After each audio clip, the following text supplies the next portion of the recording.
Okay, it is the December 16th meeting, regular board meeting of the Monterey Peninsula Airport District, and I will call us to order. If we could have a roll call, please, Amanda. Director Sani, Yes. Director Curcio, Here. Director Sabo, Present. Director Miller, Present. Chair Leffel. Here, thank you. And if we could do a pledge of allegiance, do we have a flag? Maybe what we'll do, I think what we might do is maybe a moment of silence. That would be good.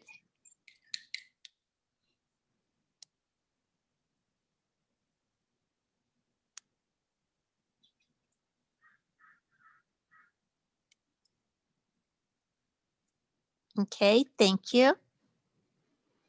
You hear my crows in the background. Communications, announcements, informational items, anything anyone would like to add? From staff, don't know if you can see this, but the airport at the Carmel Chamber Awards dinner on the 2nd was awarded the Professional Service Business of the Year large by the Chamber for the 2nd time in 3 years. That's a lot to do with our support of the Chamber, but more importantly, their support of us. And it's a great award. I think Director Miller was at the award, as was I. But it's fun to get that award and that acknowledgement. Terrific, thank you. I have an item, Marianne. Yes, Director Sabo. Yeah, for a couple of years now, I've been trying to encourage existing maintenance facilities at other airports to maybe consider moving to Monterey or starting an operation at Monterey. And I met yesterday with representatives from the Monterey Jet Center and another rather large maintenance operation from another airport. And it appears that they are very interested in starting a maintenance operation at Monterey, primarily aimed at general aviation aircraft, but also capable of doing light maintenance on turbine aircraft like executive jets. So that would be a very good thing for the airport and for our general aviation community. And that would be all through the Jet Center, not through the airport, but it would still be good for the airport. So I just wanted to share that. Terrific, thank you. What's the name of the company? I'm able to disclose that right now because it would be a private transaction between the Jet Center and this company, but it should materialize within 6 weeks or so. Good, thank you. Anyone else?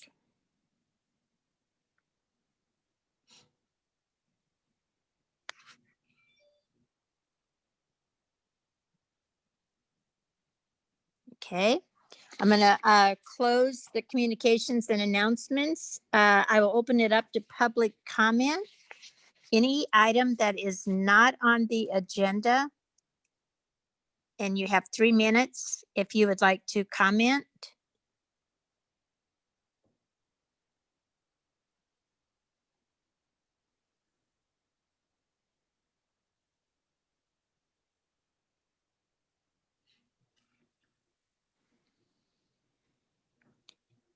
I'm trying to, I'm still learning how to do this. Director Sabo, I see you have a record next to your name. Are you recording the meeting?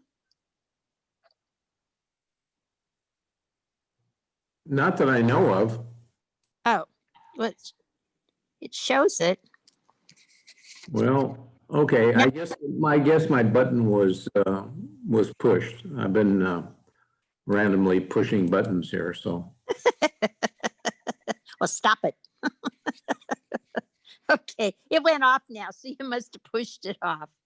Okay, I'm going to close public comment, seeing none. Amanda, did you see any hands raised? No, I did not. Okay. Thank you. I will open it up for the consent agenda, and there are 5 items on the consent agenda. Would any of my board members like to pull any of the items for further discussion? Would anyone from the public like to pull an item for further discussion? All right, I would entertain a motion on the consent agenda. Motion to approve the consent agenda. Curcio. Second, Miller. That was pretty weak, Carl. You're going to have to get your vitamins. We have a motion and a second on the consent agenda. Could we have a roll call, please? Director Sani, Yes. Director Curcio, Yes. Director Sabo, Yes, Director Miller, Yes. Chair Leffel. Yes, thank you. Okay. Item G is, the first item is to adopt Resolution 1787, a resolution declaring the results of the Monterey Peninsula Airport District General Election held November 3rd, 2020. This is a Is that- resolution to acknowledge the election of November 3rd that would install Mary Ann Leffel, Bill Sabo, and Lisanne Sawney for another term on the board. And we received that certification from the county, so it's appropriate that this board certify that action as well. I will say publicly, I have said privately, I am very rarely jealous of anybody, but I have been extremely jealous of Bill and Lisa that they didn't have to mount a campaign this year. But I'm grateful that we are all 3 back in and can really carry on the good work of the Monterey Airport and serve our community. Anyone else like to have something to say on this item? Yes, I'd like to congratulate you for running a successful campaign and congratulations. Well, and I have a comment, Marianne. yes, Bill. Yeah, congratulations on your successful election. Just for the record, Lisa Sawney and I were not elected. We were appointed because we had no opposition, and the way I think that's the way the Monterey election department sent it over to us. So that's just for the record. Thank you. Yeah, I will mention that the language is different from in previous years. In previous years, they would request that the individuals who did not have a challenger be appointed, or that I'm sorry, that they were elected by acclamation, I think was the phrase that they used to use. And now the phrase is that you are appointed to the position because there was no qualified challenger. So the language in the resolution does reflect all of those, the 2 different scenarios, the 2 individuals who had no challengers, and Chair Leffel, the language for you represents that, of course, you had an election and that you were the successful candidate. Okay, thank you. Well, and I would be totally remiss if I did not thank my fellow board members for their assistance and aid in this.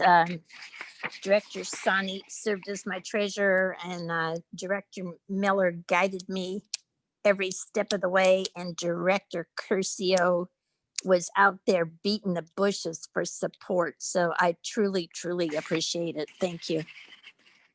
So could we have a motion? So moved. And seconded by Sani. Okay, we have a motion and a second. Any other discussion? Roll call, please. Director Sani, Yes. Director Curcio, Yes. Director Sabo, Yes. Director Miller, Yes, Chair Leffel. Yes, thank you.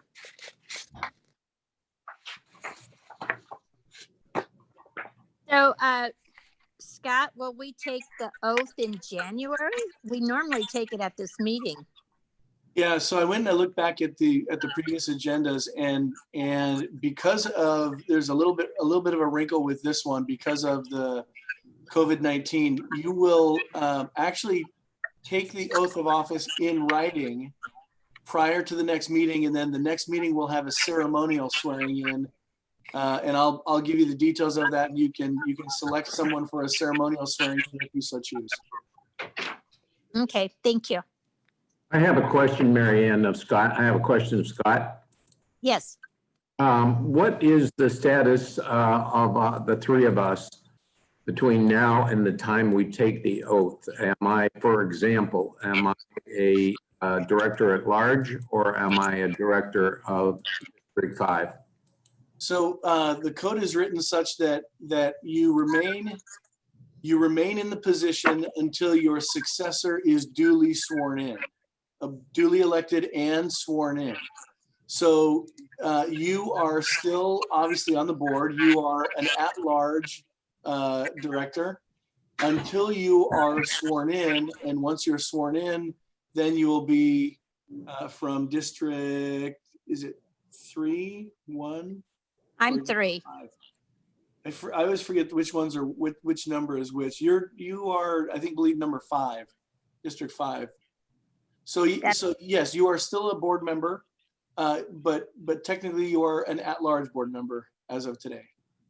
Okay, and until the oath of office is taken, and then at the time the oath of office is taken, then I become a director of District 5.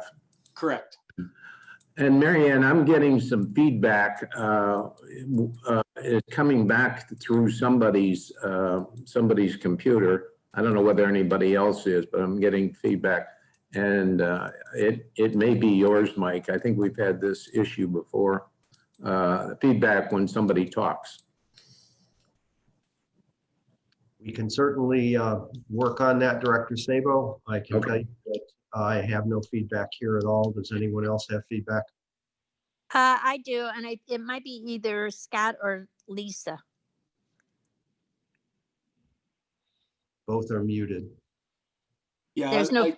I will keep mine on mute for that purpose if it is me. Yeah, I think it was you, Scott. When you unmute, it seemed to come. So.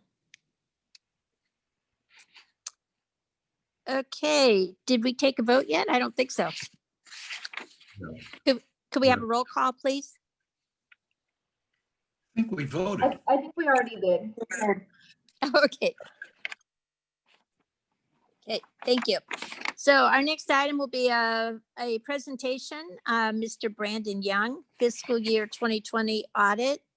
He is a partner with LSL CPAs and advisors. And Brandon, thank you for joining us. Yeah, you're welcome. Happy to be here. Morning, everyone. I think I've met most of you at this point, but my name is Brandon Young. I'm a partner with LSL CPAs. We are the external auditing firm for the airport. This is our, I guess, second year, I think now. Yeah, I keep forgetting. This year has really thrown me for a loop, but this is our second year with the airport as the external auditors. Typically, I would be out there in person. I would have got up early this morning, drove through the mountains, and I'd see you guys in person. But 2020 has kind of been nothing like any of us anticipated. So, so here we are. But so with that, we did the entire audit remotely this year. The audit was essentially in final draft form, ready to go in early October, as it typically has been. There was a bit of a holdup this year with the CARES funding.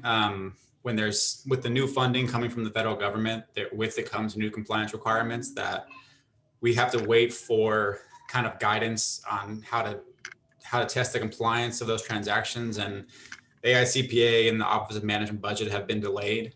So we kind of basically, it held up in final draft form basically for the last couple of months. So the reason it's coming to you late has nothing to do with the airport or the staff. It strictly is just kind of the state of the world, to be honest, and everything kind of being pushed back this year. So, but we're here, we made it.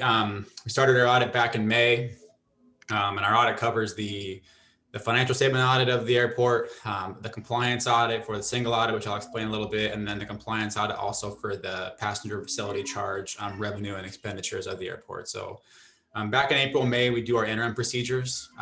This year we did it just like this over Zoom and Teams and email and scan, and we get an understanding of the processes that the airport has in place to make sure that transactions are recorded properly, reviewed properly, approved properly. And obviously a big focus this year was that with everybody being kind of forced into this remote or semi-remote environment, that things were still operating as they needed to, and there were still proper checks and balances in place, kind of given the new circumstances. So we did that during May. During the summer, we do our planning and risk assessment with the airport, a lot of focus on the CARES funding that the airport received, making sure it's recorded in the proper period, making sure it's spent properly, and what that was going to look like going forward.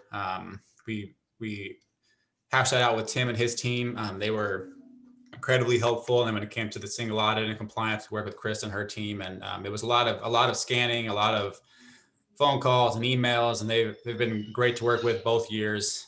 We work together well, and it takes a lot of hard work and effort to get it done, but they're a pleasure to work with. So during our year-end audit, which we do in August or September, that's when we're looking through the transactions. We are pulling checks, we're pulling invoices, we're testing capital asset additions, we're making sure grants are properly reconciled. We're confirming cash accounts, we're testing the bank reconciliations, kind of looking at the hard copy documents. In this case, I was looking at documents over email or over Zoom. So we do that in August, and then there's back and forth kind of for 4 to 6 weeks or so, preparing the report, drafting it, a lot of levels of review, comments, feedback, making sure things are worded correctly, disclosed properly, things like that. And then it comes to you in this form. So overall, the audit was another successful year to get done on time. And I'll go through some of the letters right now. And then if you have questions during, just feel free to hop in, or you can ask me questions after. So the first audit letter, which is, I think the financials, from what I can tell on the website, were an attachment to you guys. So the independent auditor's report is page 1 of the actual financial statements. The page number is kind of blocked because there's a header on or footer on the bottom. So, but it's called independent auditor's report, also referred to as the opinion letter. This is probably the most important letter of the document. What this is telling you is that the airport received an unmodified opinion on their financial statements this year, meaning that all of the numbers in here and the disclosures have been supported and verified by us through sampling procedures, analytical procedures, things of that nature, and nothing required adjustment, or there wasn't a number in here that we were essentially unsure of that we weren't able to verify. Everything was tested and supported. So you'll see this is standard audit language for the most part. The paragraph I'd like to point out on the second page is the paragraph under other matters that talks about required supplementary information. This is pointing you to those schedules in the back for the pension liability and the OPEB liability. What it's telling you is that under government audits, those are required to be shown in the financial statements. But those numbers are calculated by third-party actuaries, either by CalPERS or companies like Milliman, Bartell, whatnot, that calculate the OPEB actuarials. And those numbers are estimates that swing back and forth each year with a variety of assumptions being involved. Discount rates, investment rate of returns, mortality rates, things of that nature. And perfect example is this year, CalPERS, their target rate was 7%. When COVID hit, they went negative for a little bit. I think they ended up at about 4%. So 4% is much better than -3. So that is somewhat of a relief, I guess, kind of given the environment we were put into. But what that means for the airport and agencies across the state is that that liability is going to continue to go up the next few years. The contributions will continue to go up, and it's an issue that's going to have to be addressed here, I think, in the coming years, with everybody throughout the state. So that's kind of what that paragraph is telling you. We verified that all the information needed to be in there is included, and that the information that, as far as the payroll records that these companies are using to calculate the liabilities, are accurate, but the liabilities are calculated by those third parties. So that's the opinion letter. I'm going to jump to the next letter in the document. Let me scroll through and see where it's at. The next letter is going to be on page, it looks like page 59. The header should say independent auditor's report on internal control. Give you guys a second to flip there if you're trying to. All right, gonna go ahead. So this is the independent auditor's report on internal control, also referred to as the management letter, the gas letter, the government audit letter, different things. So under government audits, we're required to obtain an understanding of the internal controls of the agency. We are looking for recommendations, ways that they can improve processes to make sure that nothing does fall through the cracks or there is oversight. So this letter basically is what you kind of have recommendations or findings. So this year we did have one transaction that we had to disclose that needed adjustment. I'll touch on it in a second since it's part of a different schedule. But you'll see on the paragraph where it refers you to the schedule of findings and question costs as finding 2020-001. So I'll touch on the details of that in a second. And other than that, there's nothing else in this letter that is out of the standard audit language. It's a pretty typical audit letter. So I think I'm gonna jump ahead real quick, just so I can kind of go over that schedule of findings. So that schedule is going to be on page 69 is where it starts. If the header says section 2 financial statement findings. So really what this was through kind of we do a test for a search for unrecorded liabilities is what it's called. We test checks that were cut after the end of the year, in July and August, and we look at the service dates and make sure that the service dates line up with the year that these transactions are being recorded in. There was a check that was pulled that it was cut in July. The service date basically was for services provided in May and June.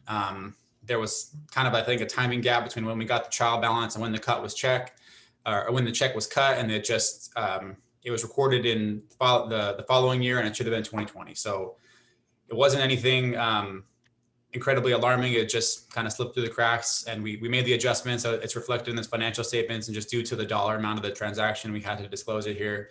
We talked to Tim, we talked to Mike, we talked to Chris, and I think going forward, we kind of on the same page as how to alleviate that issue going forward. And really the main issue was just the timing of when the invoice came in. And sometimes depending when they come in and when the checks are cut, it's easier for things to slip through and get recorded in the wrong year. So not really anything that the district did wrong per se. I think it just fell through the cracks. It was corrected, and I don't foresee it being an issue going forward. That was the only thing that came up this year that we had to disclose as kind of like a comment or a finding. Everything else was very clean, very organized, and very well supported.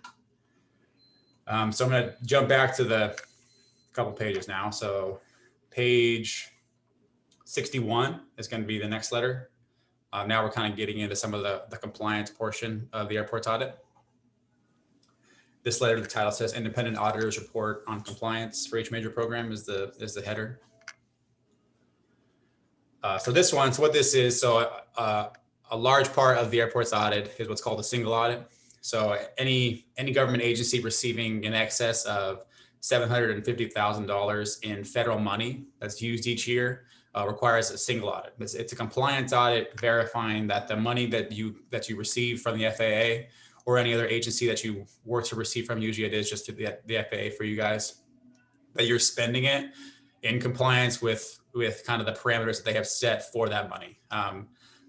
So we sample transactions for those checks that are cut. We work with Chris's team a lot on this to make sure that they're supported and that they're for what they're intended to be for. In simple terms, is what it is. We verify that the money's being tracked, that there's people reviewing these checks before they're cut. So the different areas are allowable costs, the eligibility of the expenditures, the cash management as far as how the reimbursements are working back and forth, and that's the compliance portion of the audit. So this letter is a standard audit letter telling you that there was nothing that we came across that was out of compliance for that money from the federal government. So it's a standard letter. We're talking about compliance on the single audit. So it's a good letter. Nothing alarming to point out. It's just another part of the audit process. And then the next letter, I think the last letter, is the second compliance audit that we do for the airport. That's going to be for the PFC, and that's going to be page 73. We're almost there.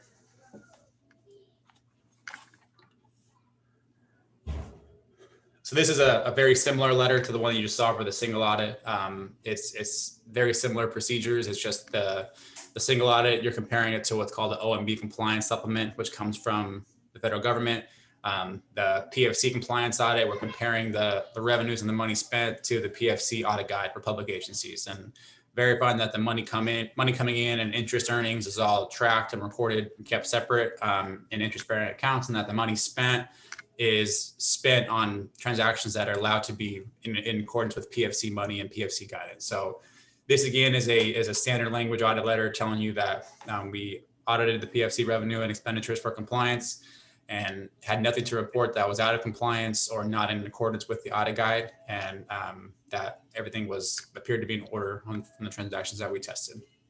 So those are the letters and the kind of the audit overall in summary. Again, it was 2020 has been quite a year, and we made it through, and kind of business as usual, the best that we could. So happy to be working with the airport and look forward to successful audits for years to come. So I'm happy to answer any questions that you guys have. Thank you. I see that Director Sabo has his hand up, so we'll start with him. Okay, Brandon, thank you for that presentation. It was well done, and everybody likes to get a clean opinion. So thanks for that too. I did have a couple of questions, very short questions.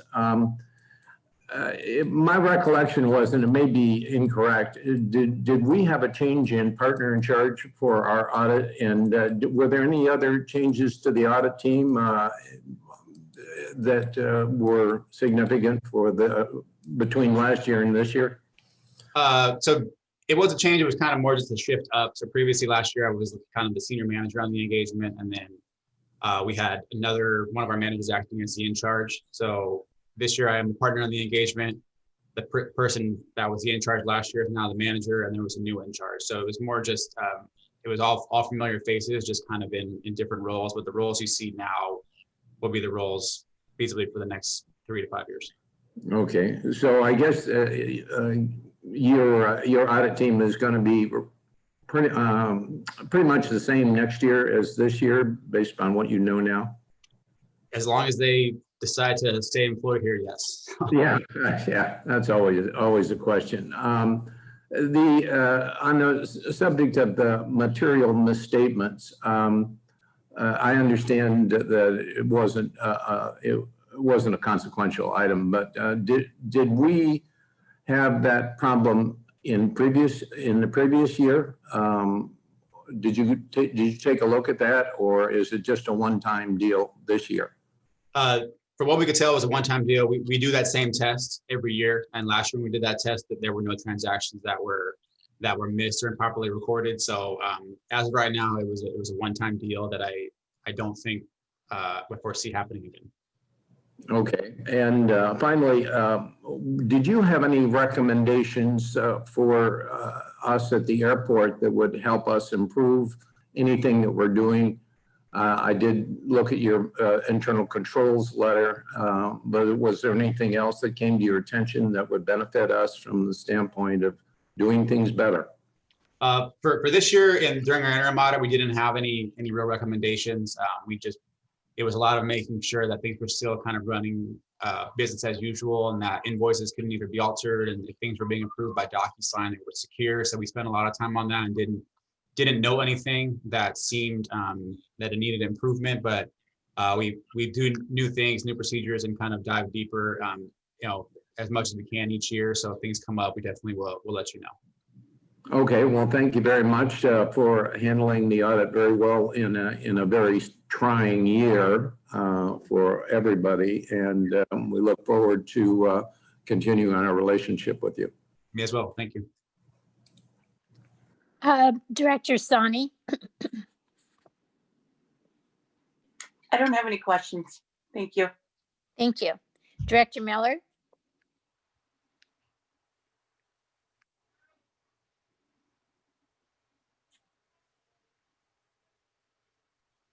Sorry, I couldn't find my unmute button. I'm fine. Thank you very much. Thank you for the report. Very interesting. Director Curcio. No, Brandon, again, thanks very much for the excellent work. This is Chair Leffel and my second time through this, so I have no further questions. And I just have a couple of comments. I sit on a couple of other public boards, and Brandon, I have to say that your piece that you put together on our unfunded liabilities and our pension and on everything that's in that entire section is the most clear of the 3 audits that I've just been exposed to. And I think it's the most thorough. So thank you very much. I really enjoyed I don't enjoy seeing how much our unfunded liability is, but I do treasure that we have a number that I think we can wrap our heads around and talk about how we're going to deal with it. So thank you very much. Welcome. So with that, I would close out the presentation of the audit with no further comment. Do we have anything from the public?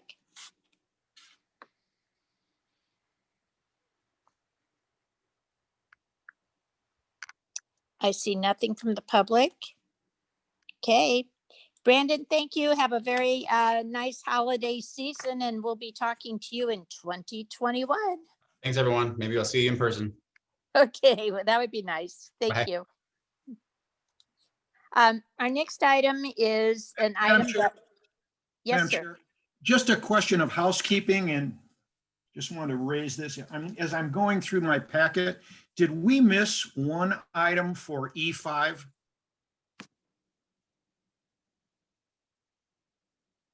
No, Are you that talking item- about the that item ordinance? was taken care of as part of the consent calendar. Got it. Okay, thank you.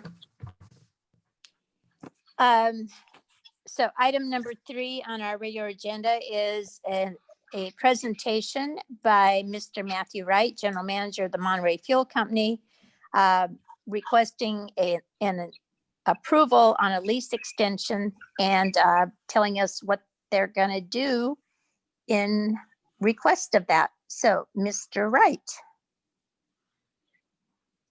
Yes, hello, good morning to board members, Chair Leffel, directors, Executive Director La Pier.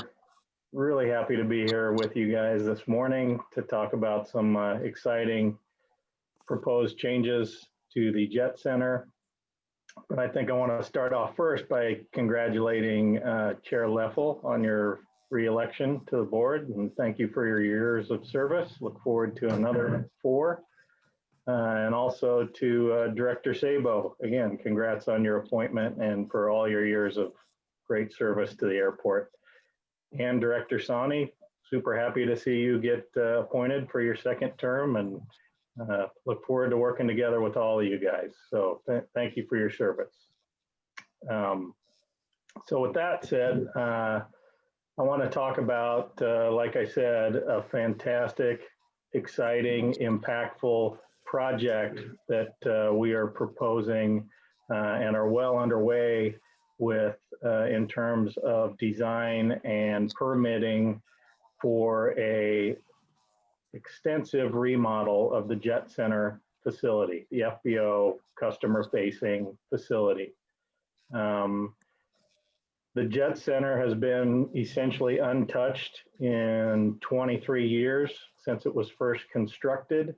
One of my goals after arriving here and in working with our principals for the company is to increase, improve to our standing with our customers, and primarily the way we measure that is through pilot surveys that utilize our facilities as well as many others across the country in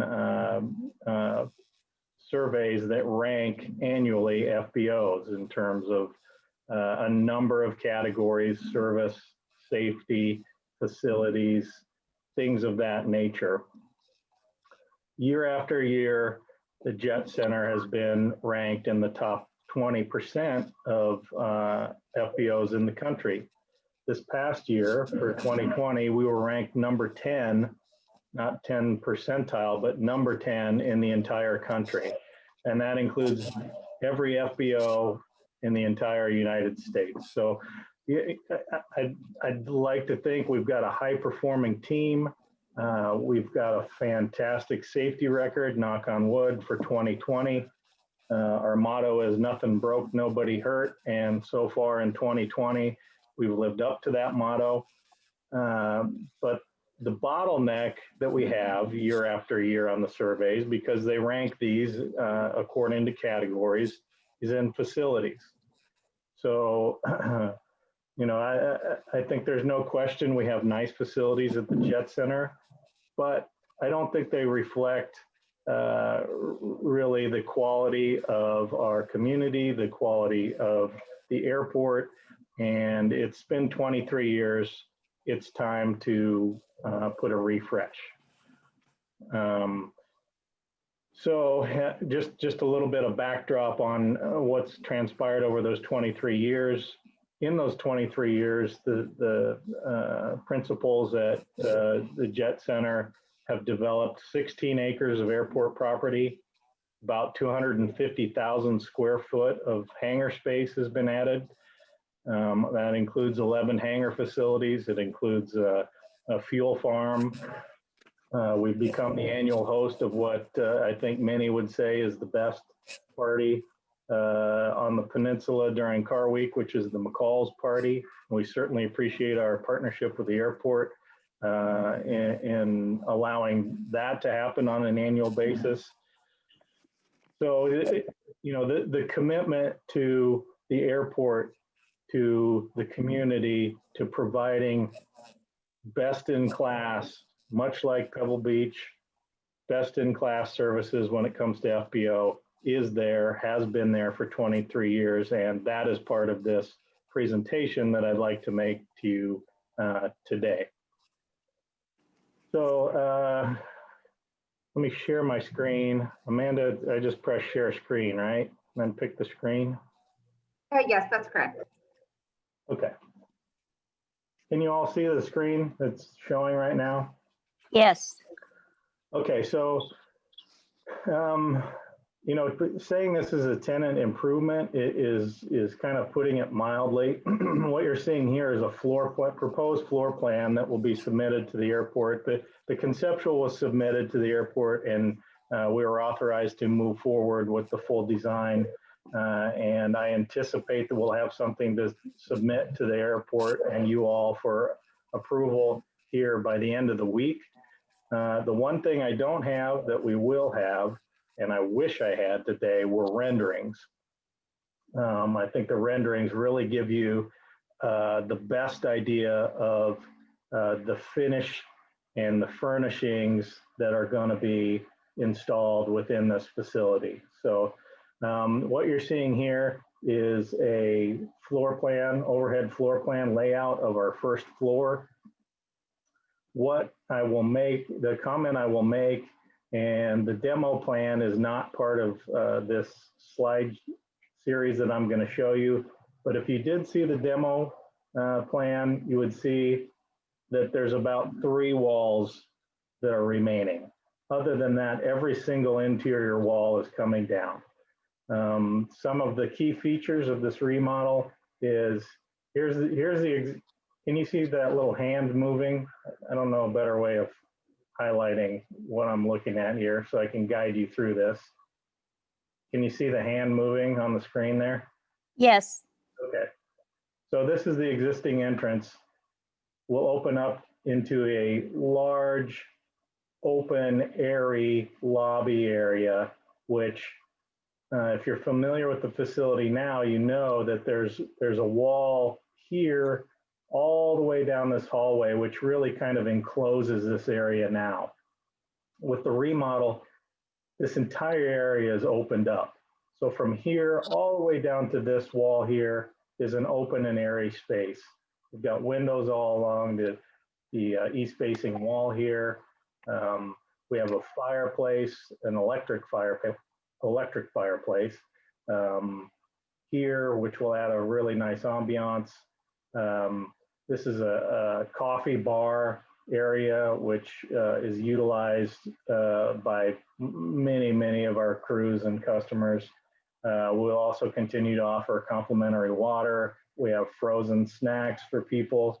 We'll have a grab and go station, which essentially, hopefully we'd like to partner with our new restaurateur at the terminal to help us supply grab and go items for crews or passengers, things like, you know, sandwiches, healthy snacks, things like that. This is a lounge area with a large screen TV here, so people can sit and watch TV. The conference room will be moved down to this corner here.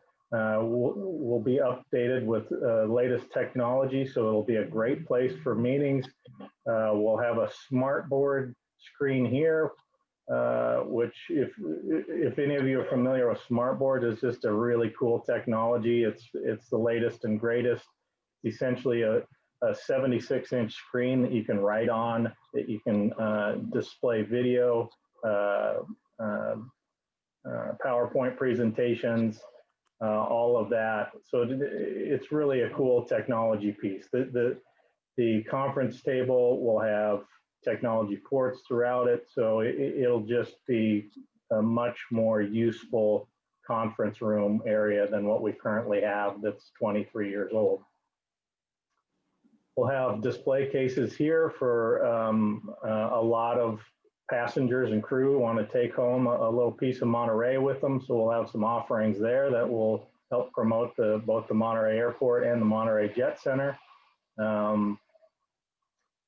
Probably the nicest feature of this plan, I think, are the modifications to the restrooms. So I think most all of you have been into our current facility and into the restrooms. It's the most used rooms in the entire facility, and they are woefully lax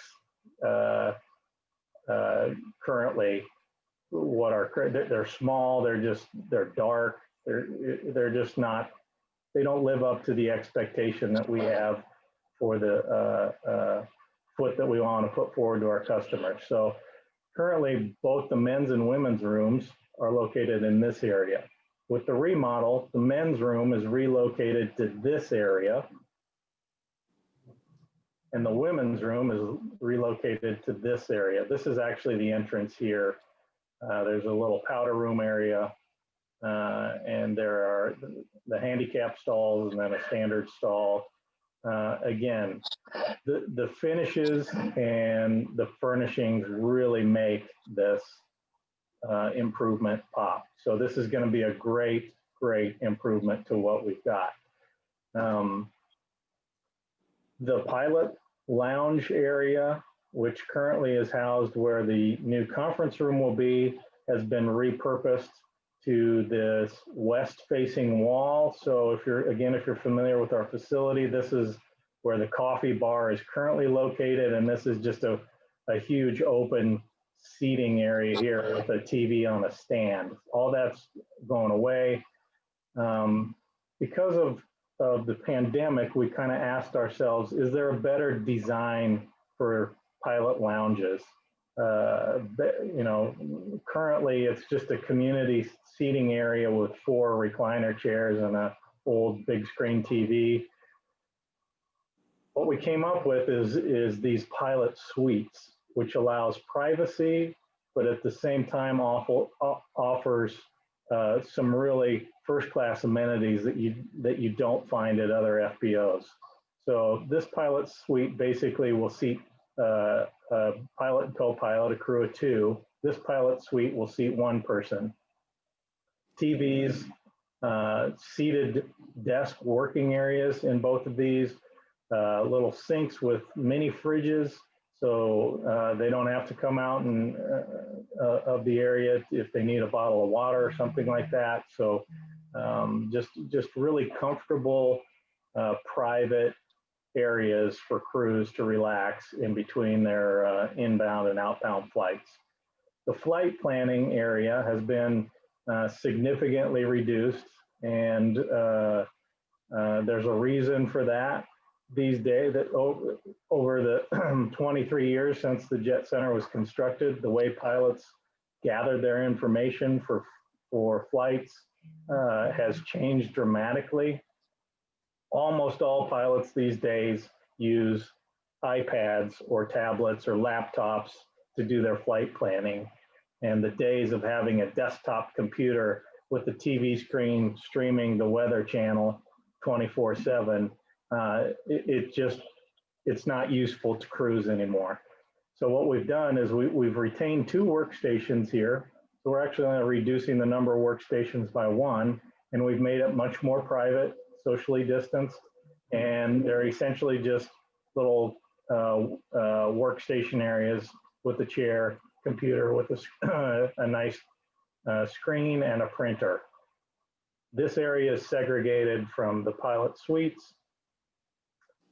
The entryway is this radius here that has a sliding glass doors and is going to be really appealing to the eye as you walk in, and provide privacy for crews that are either doing their flight planning or resting in the pilot suites. Customer service desk remains in its current space, although it will all be updated. The millwork is really top quality that we're proposing. The designer that we've engaged is probably regarded as one of the top FBO designers in the country, maybe the world. Her name is Tammy Edmonds from the LA area.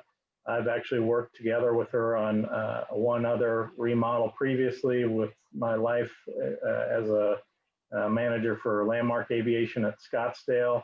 It turned out fantastic. So this plan actually really outdoes herself, I think, in terms of the finishes and the layouts. This is the line operations room. Easy access out onto the ramp here. Our ops manager and customer service manager insisted to me that they wanted to remain together in their office space. So that's what this area is. This is the prep area for aircraft catering, coffee, ice, newspapers. So there's work tables here. There's coffee makers, catering refrigerator, a commercial grade dishwasher. All of these will be upgrades. Another really nice feature of this remodel is currently we don't have very good facilities for our staff in terms of the mandatory meal periods, taking breaks, changing rooms. So this really provides a really nice area for them to take their uninterrupted meal periods, to provide them for their own private restroom. Currently, staff restroom is commingled with the customer restroom. So this provides for their own private restroom. This is a changing area. These are lockers for all of their personal items and uniforms. Vending machine, washer dryer facility, and then their own little kitchenette area with a refrigerator, sink, microwave, all the necessities that they need.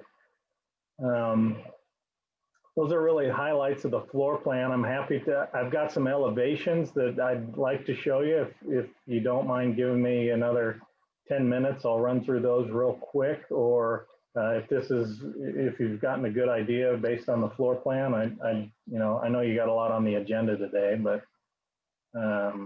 any comments or questions about the floor plan and the layout? I'll start with Director Sani. Okay. Mike, I see that you're planning to be done by, let's see, the AT&T, you're gonna, so essentially February to July. Will you be open? Are you gonna do like half of the building at a time, or? it will be done in phases, I assume. Great question, Director Sani, and we've given that all kinds of consideration.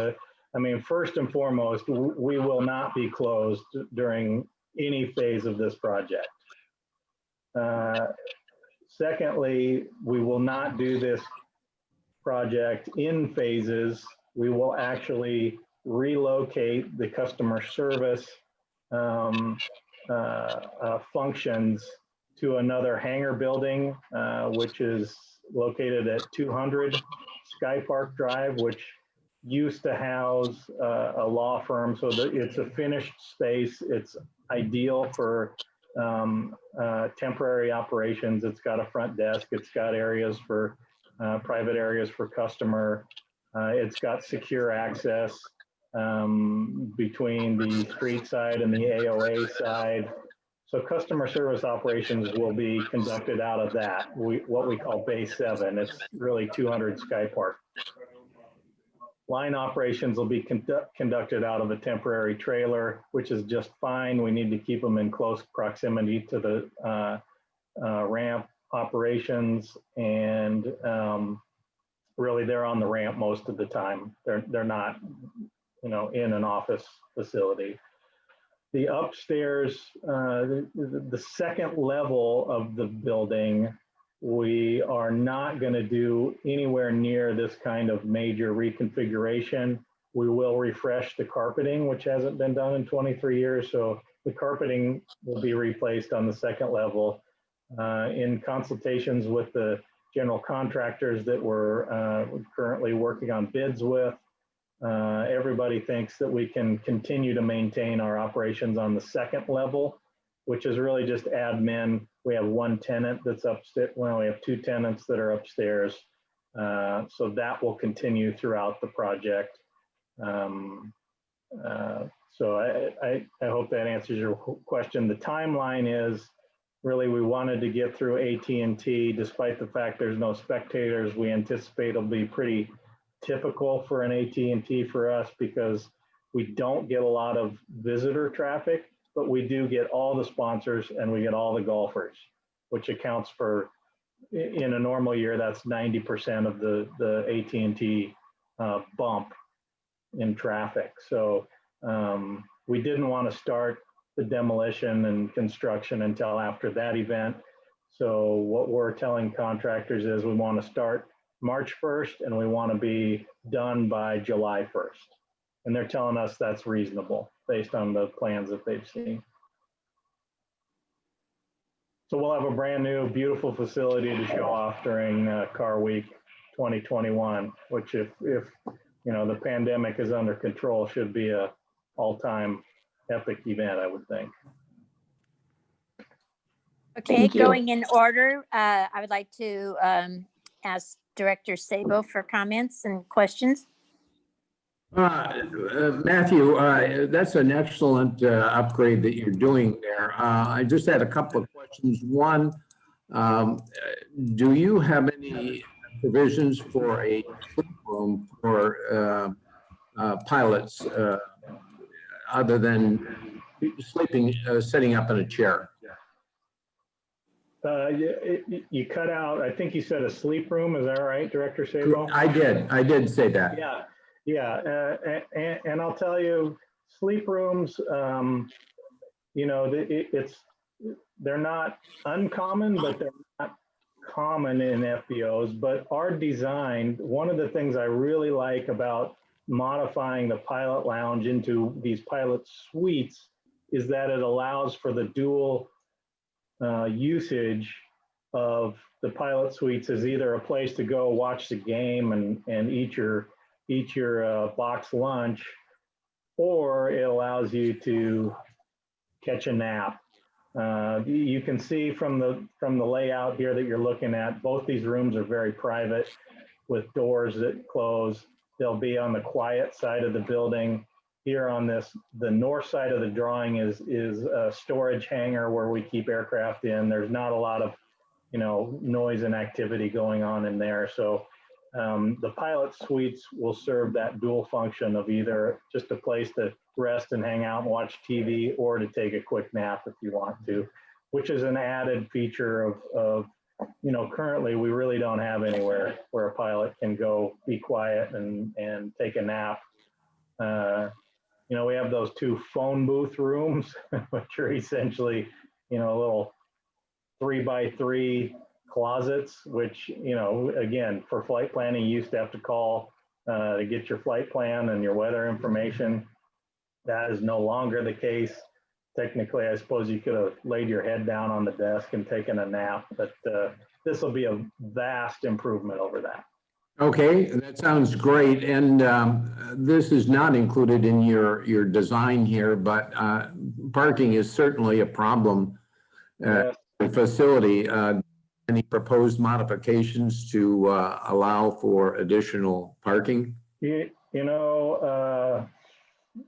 Bill, parking has been a struggle for us since the compound was constructed, and there's not enough real estate to really park all the cars that we have. So what we've done over the years is kind of developed a process, and we maintain a lot of customer vehicles that are coming and going on aircraft inside the fence, and we utilize a small hangar for customers that want to store their cars with us.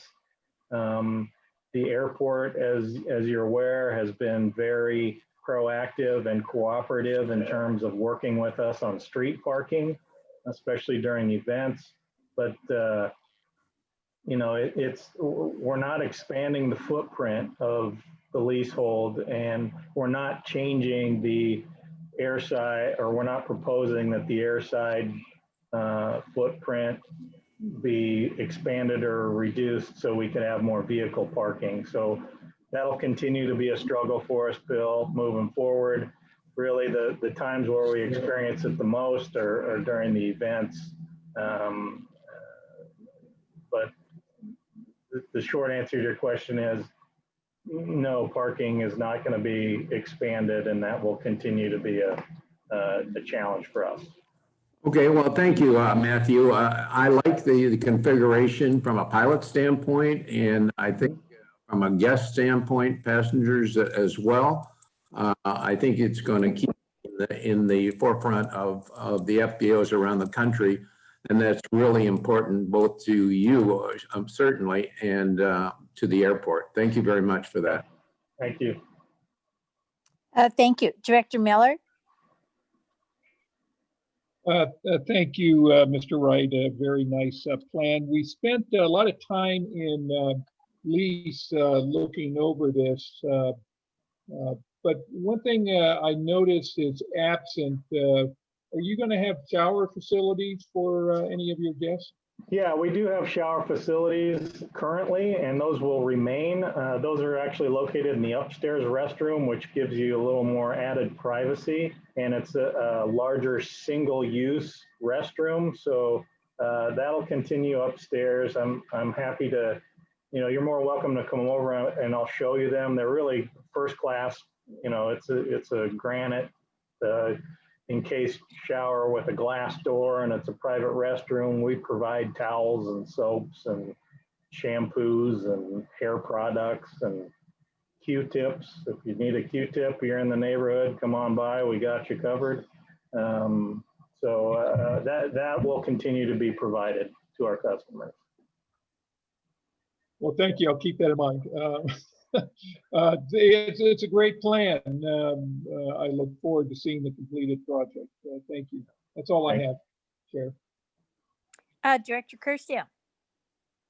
Yeah, Matt, this is exciting. This is a great, very positive move, and I'm sure we're going to give you plenty of support on it. I do have just a couple questions.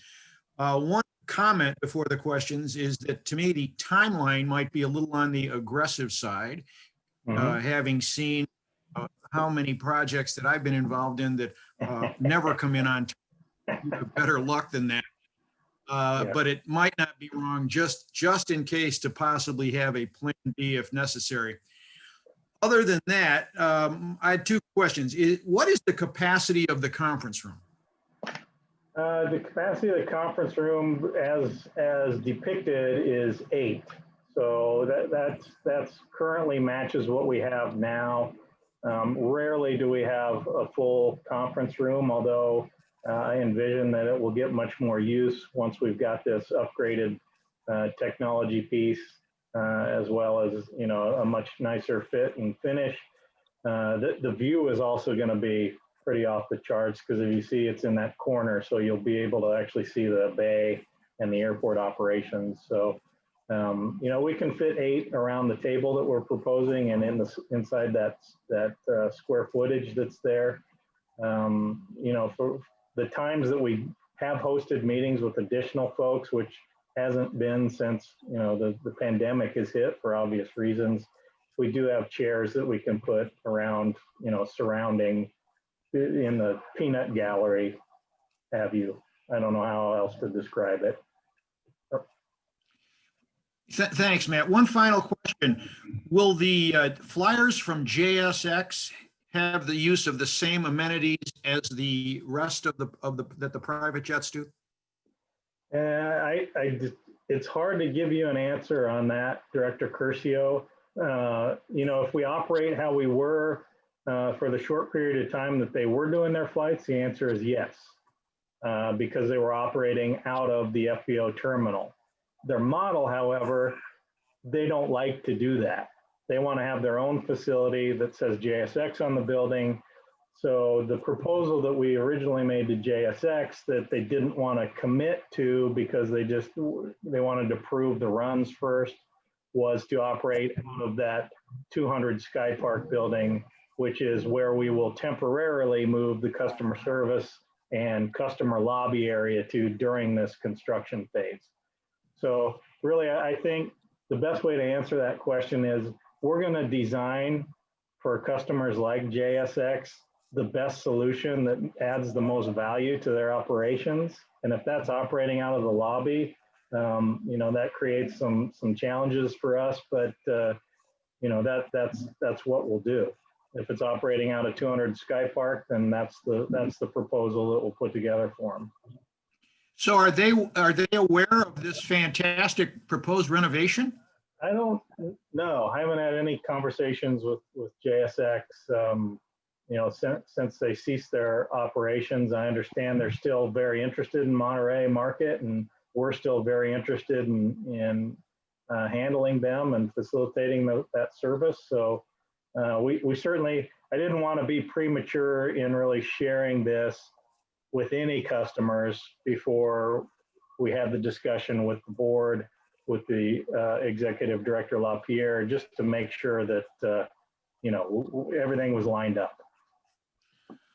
Okay, well, that's all the questions I have. And again, Matt, congratulations. This is really going to be a fabulous addition, not only for your side, but for the overall airport as well. Thanks. Thanks. And I do want to make a comment on your timeline, Director Curcio. You're absolutely right. It is tight. We've made it abundantly clear to these contractors that that is the tail wagging the dog.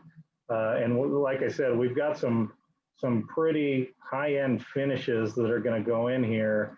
And personally, I perceive the biggest risk is lead time on acquiring some of these materials. But you know, the designer's been all on top of that stuff in conjunction with the architect, and we feel like it's very, very doable. The contractor that we select, we've already advised them, is going to have time restrictions drafted into the agreement, and there will be penalties involved if they're not able to meet their deadlines. So it's very important for them to be upfront with us about the realism of getting the project done in the time frame that we're talking about. And you know, it's so important to us to complete the project before Car Week that you know, if we're prepared if they come back and say, you know, we got to run 2 shifts, that and there's a cost component involved there, we will consider that.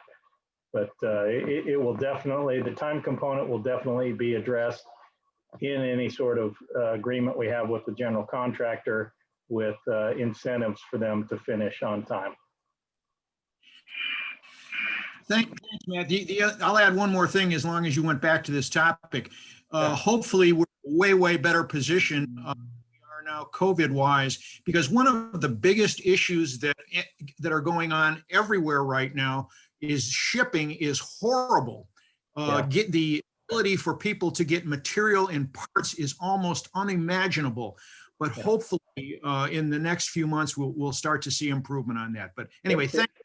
Yeah, and you're right on the money there, Director Curcio. And I will tell you again, that has been a focus with the designer who's selecting these finishes and furnishings, and the contractors that will be remitting bids to us have had the finish lists for a number of weeks and have given their feedback on availability and shipping delays. So, you know, to a certain extent, some of that's out of our control, but we're being very mindful with our selections. I have no other questions, Chair. Thank you. I will wrap this up and say thank you, Matt, and to you and to your ownership, because I think this is a huge piece of the customer service that our entire airport delivers. And I truly appreciate when someone is willing to put a huge capital investment into their facility to make it better. And we look forward next year in 2021, not later than 2022, of you being the #1 FBO in the nation.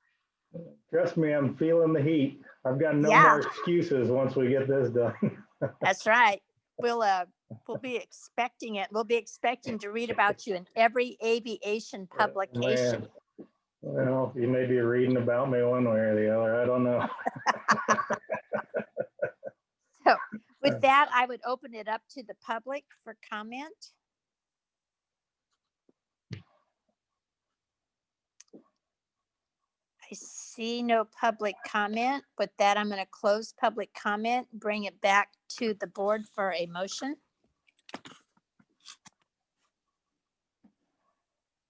So moved. And second. Director Curcio moves, Director Sani seconds. What is the motion that we're considering here? We are approving the lease extension and we are approving the lease extension primarily, and the plans that are laid out by Mr. Wright for the improvements. I have a question on the resolution. All right. And that is,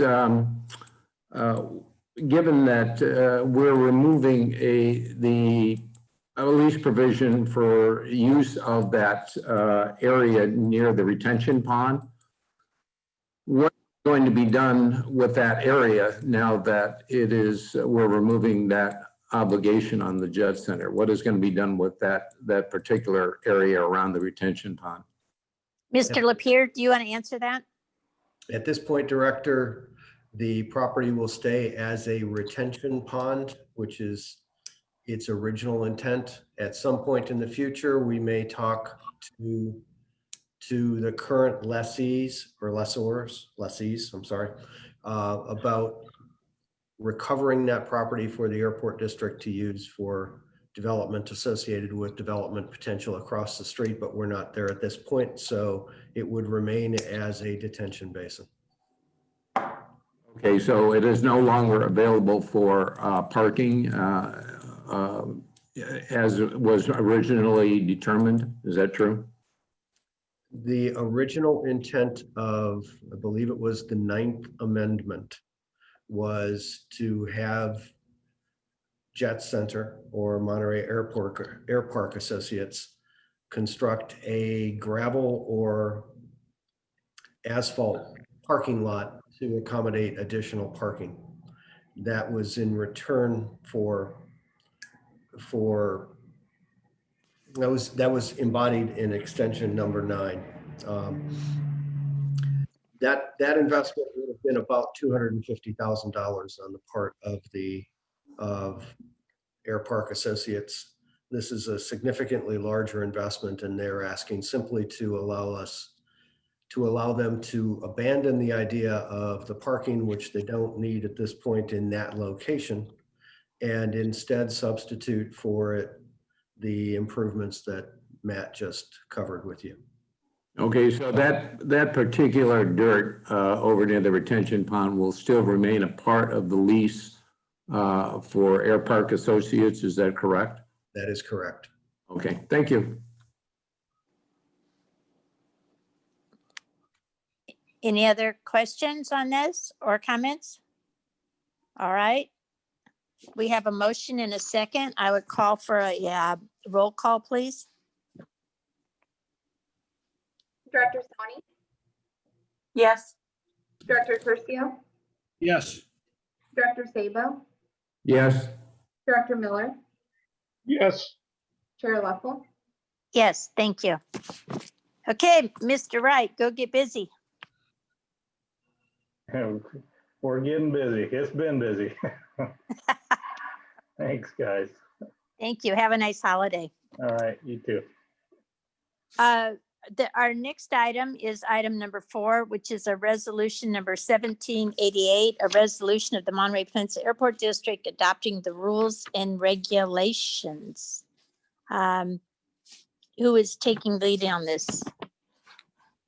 I believe since Director Sabo and Council Huber have had the conversation, I'll let Scott take the lead on this. All right. Perfect. Thanks for that, Mike. I had some conversations with Director Sabo, and then the revisions that we worked on were presented to the lease committee. The revisions that were made were, and I'm trying to click on that document here. I had it all teed up and ready to go. There it is. I had it all teed up and ready to go. Predominantly, they are in several sections. Section 2.5, we added in the information regarding the aeronautical use of hangars. As most of you know, the FAA requires that, in general, that hangars be used for an aeronautical purpose, particularly if there is a waiting list for hangar use. So only if there is an available hangar and no one waiting to get into that hangar, no waiting list, can a hangar be used for a non-aviation related use, but then it comes with some other strings attached. That's outlined in section 2.5. We then skip down to section, let's see, I'm scrolling here. The next major component change is down in section 10. Looking for the language here, 10 point.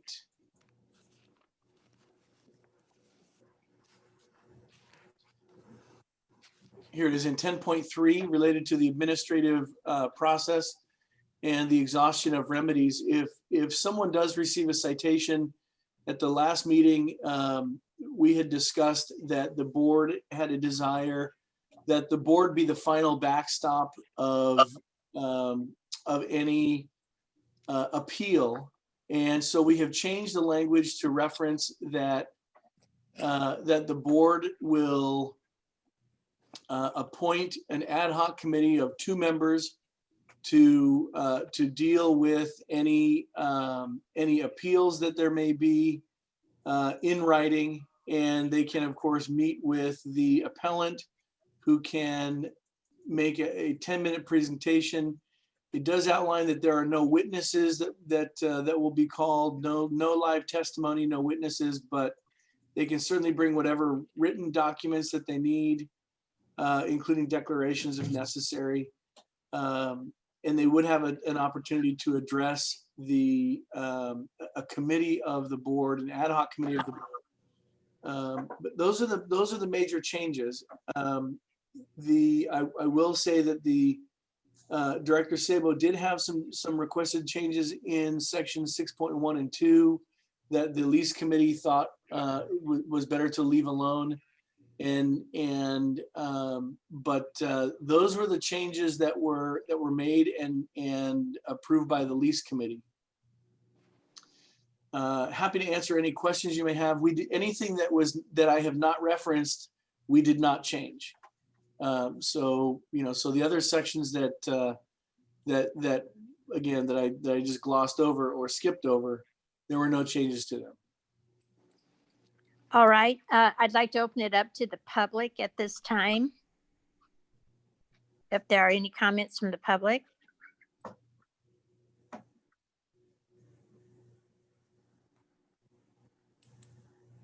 Okay, seeing none, I'm going to bring it back to the board, and I'm going to go start with Director Curcio. So Scott, you need to refresh my memory because I don't recall in the last meeting where the board suggested that they become part of this process by forming a subcommittee. Or an ad hoc committee. We did ask, since Director Sabo had some thoughts on it, we asked that he get with our attorney and discuss those and work through them, and then it would come back to the lease committee for approval. So is the lease committee recommending approval with changes? Is that the Yes. recommendation from the lease Yes. committee? Yes. Okay, I have no other questions. All right, Director Miller. Well, thank you. Well, as a member of the lease committee, I'd like to thank Director Sabo for taking the time to make many suggestions, and most of those were implemented. There were a few that were not. We decided that the ad hoc committee, with talking with legal counsel on this, would be a better approach than having the whole board involved. We also talked, maybe Scott, there was some discussion because it happens in the event of a tie. Maybe you want to talk about that when this goes before the lease committee. Before the ad hoc committee. But other than that, we approve all the changes that were recommended before. And Director Miller, to answer that comment, to be specific about it, in the event of a tie, if there's an ad hoc committee of 2 board members, in the event of a tie, the underlying appeal is then, it remains in place, or the underlying ruling remains in place. It is not a successful appeal at that point.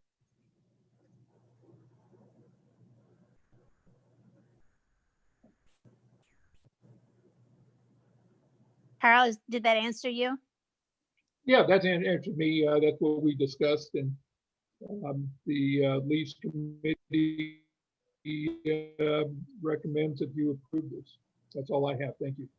Thank you. Director Sabo? Thank you. Am I vocal here? Can you hear me? Yes. Okay.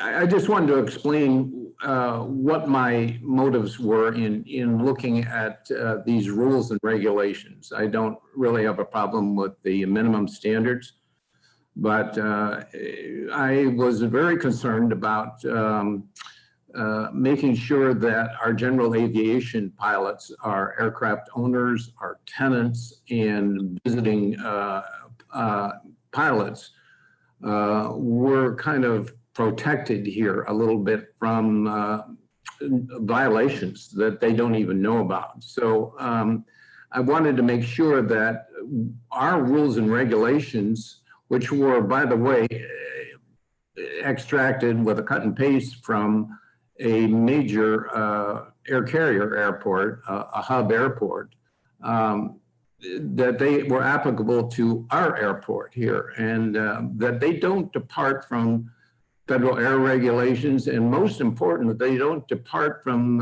regular and customary aviation practices, which are common and allowable under the federal air regulations for general aviation aircraft owners and pilots. And they're familiar with.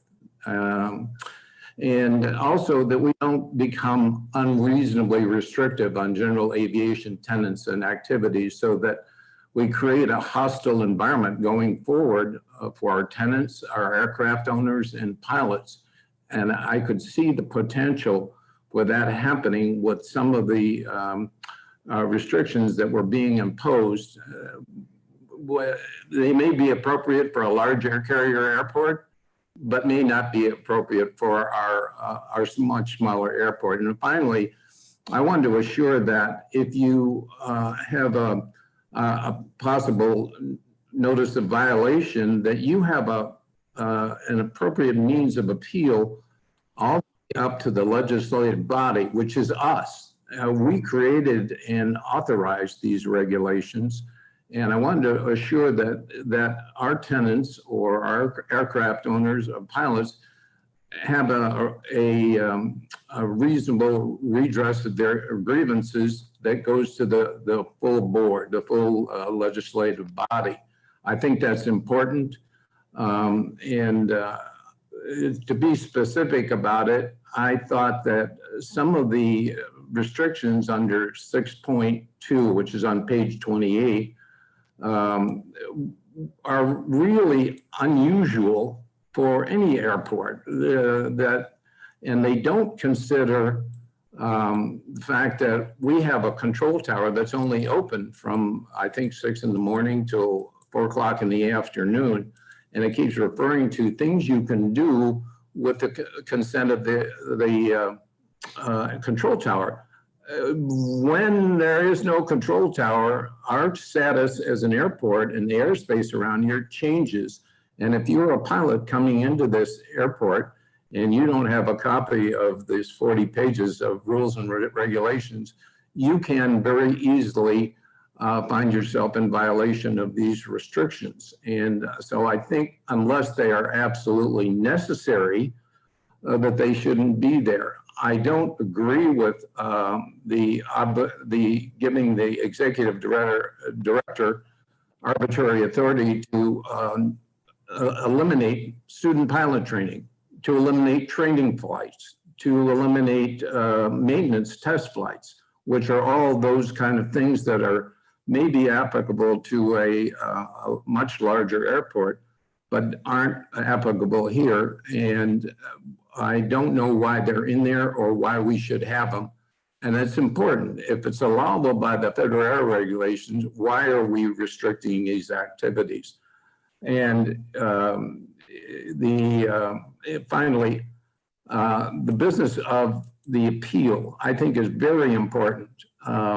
And I don't see, well, I appreciate that the ad hoc committee, or I mean the lease committee, incorporated some of my concerns.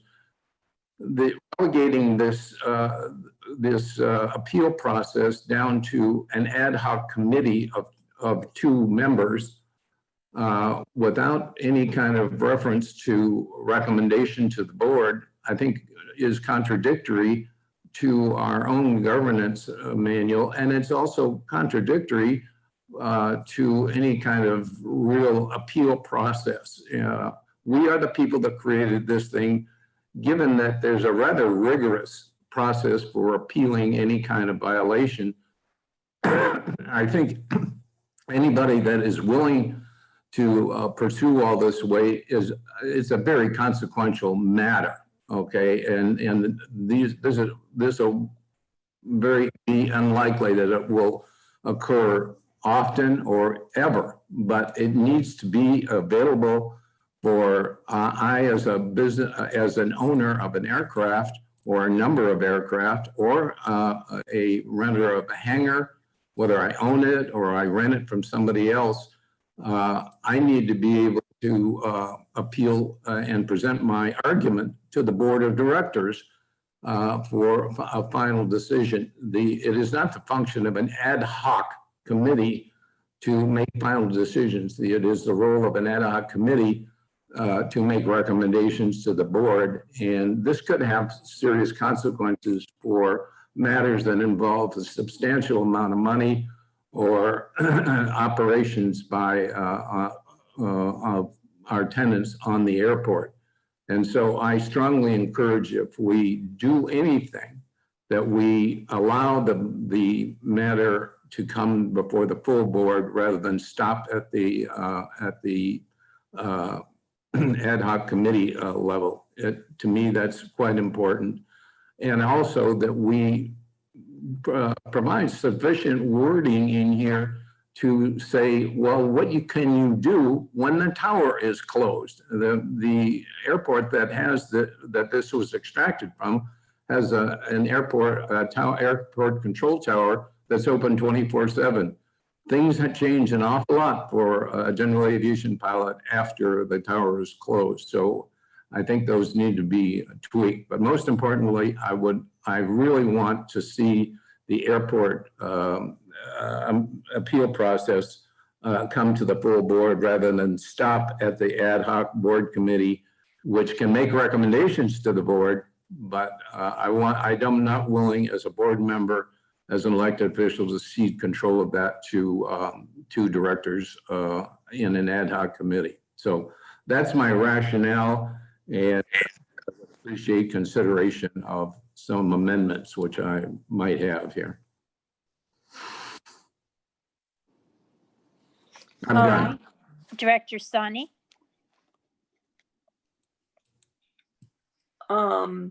Scott, could I have you talk to why we created the ad hoc committee? Was there reasoning behind that versus having it go to the full board? Yeah, so there's a couple of reasons. One is there was a feeling that if this could be done either way, but there was a feeling that if an individual was going to bring information regarding an alleged violation, that it may contain personal information or information that they don't want to disclose in a public setting.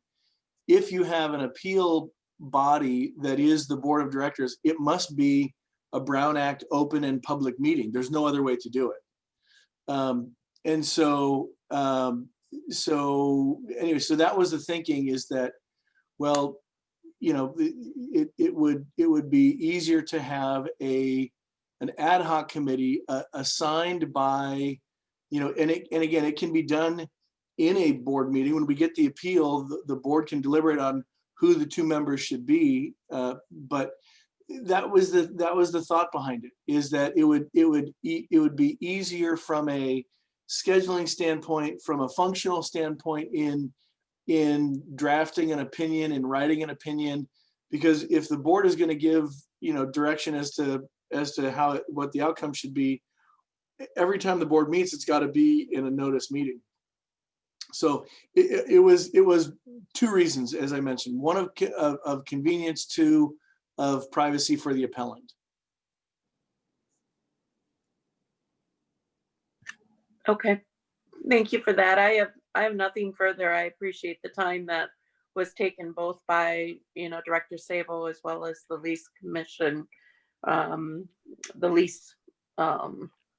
commission, not the right word, in looking at this. So thank you. Director La Pier, Mr. La Pier, did we incorporate any thoughts or questions that came out of your tenant lease committee meetings? We did not receive any comments or questions or concerns of substance at all. So we validated the work that you are looking at today in two separate public meetings and had received no substantial comments. Okay. So if I remember correctly, last month, the two major concerns that Director Sabo had were that we needed to clarify, make sure that we were including the FAA regulations, and I thought quoting them in this so that we were making it very clear people had a place to go and read, but also then breaking it down and making it clear in our own rule playbook, I guess, so to speak. And the second thing was to have an appeals process that included board members. So I'm in agreement that an appeals process, and I have actually been appointed over the last, I don't know, 30 years to a couple of appeals boards here in the region. And they are so that you can hear something and listen to it and give someone a fair hearing if they felt like they hadn't had one, or that they feel like someone needs to listen to them over and above who already did. So I'm good with an appeals of 2, and that they come to an agreement. I think our board is very reasonable with how we work together and how we work with our tenants and with our clients. So I'm comfortable with the appeals process of 2. And I was thinking, in my 12 and a half years, we've never had an appeal on, we've never had anything that came even as someone coming to the board saying that they felt like they were treated unfairly, or that something happened and they didn't agree with it. So I'm hoping that this will continue on, and I really appreciate the work that Director Sabo put into it based on his background. And I appreciate the work that Mr. Huber has put into it based on his legal background. So, Director Sabo, is your hand still up, or is it up again? No, I put it up again. I would like to respond to Scott's comment about the reason for having an ad hoc committee, which is to, I guess, not disclose information.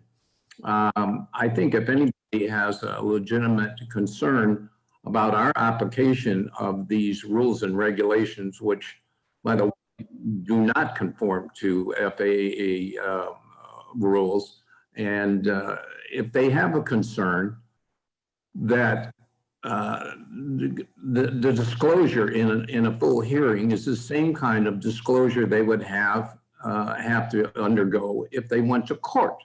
I don't think the court has in-camera consideration of matters of violations, and if they don't have the ability to disclose information, they shouldn't bring the appeal in the first place. So I don't see any problem with having an open hearing in front of the board to consider matters that we wouldn't know about. We wouldn't know anything about it as to why the decision was made by 2 members on the ad hoc committee.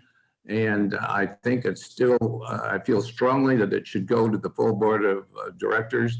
Our agendas are not that full that we would have, wouldn't be able to consider a hearing by a tenant or an operator on our airport once in 5 years, you know. So I think that allowing that for consideration by the full board as a legislative body is still important.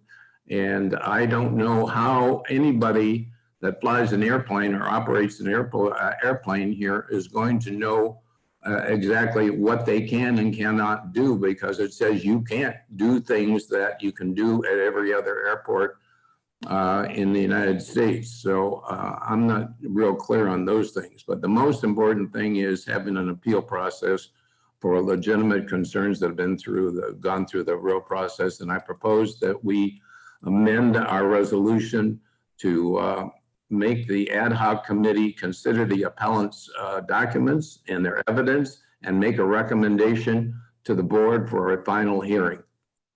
So Director Sabo, I think I heard 2 things. I think I heard you say that we have rules now that do not conform with FAA regulations. And I thought I heard you say that we have rules that they have no place else in the United States. So can you point to me in this document to make clear to me what you're referring to? Yeah, during the hours, the airport traffic control tower is in operation, is spread throughout all of our references under 6.2 are to operations with the control tower open. We make no consideration or don't tell anybody what they're supposed to do when the tower is closed, but we still restrict those activities. I can't, as a pilot, backtrack on on a runway. I would be in violation of our rules. I can't take off and fly over, make an early turn because I felt it was important to do. That's allowable under the FARs. This says I can't do it unless the tower approves of it. What do I do when the tower is closed is my concern in those things. And I didn't say anywhere else in the United States. If I did allow for that, I apologize. But this is not applicable to a small airport like we are. It may be applicable to Oakland Airport, which has almost a separate general aviation area, separate and apart from the air carrier operations, but it's not applicable to our airport. And restricting training on the airport, doing test flights. I don't know what exactly I'm supposed to do if I have a business here of aircraft maintenance and I need to do a test flight, or I'm a pilot owner of an airplane and I need to do a test flight. That's prohibited. So unless I call up the executive director and get permission to do a test flight. So our rules are very inadequate for our airport, and they do violate, in my opinion, the standard and customary procedures of the FARs. So I am proposing an amendment to at least the appeal process. So you're talking about when people take off and they have to go over Highway 1 before they make a turn. And you're saying that's not in FAA rules, but it's our rules. And how would somebody know? Is that what you're saying? Yeah, that's a recommended noise abatement procedure, I guess.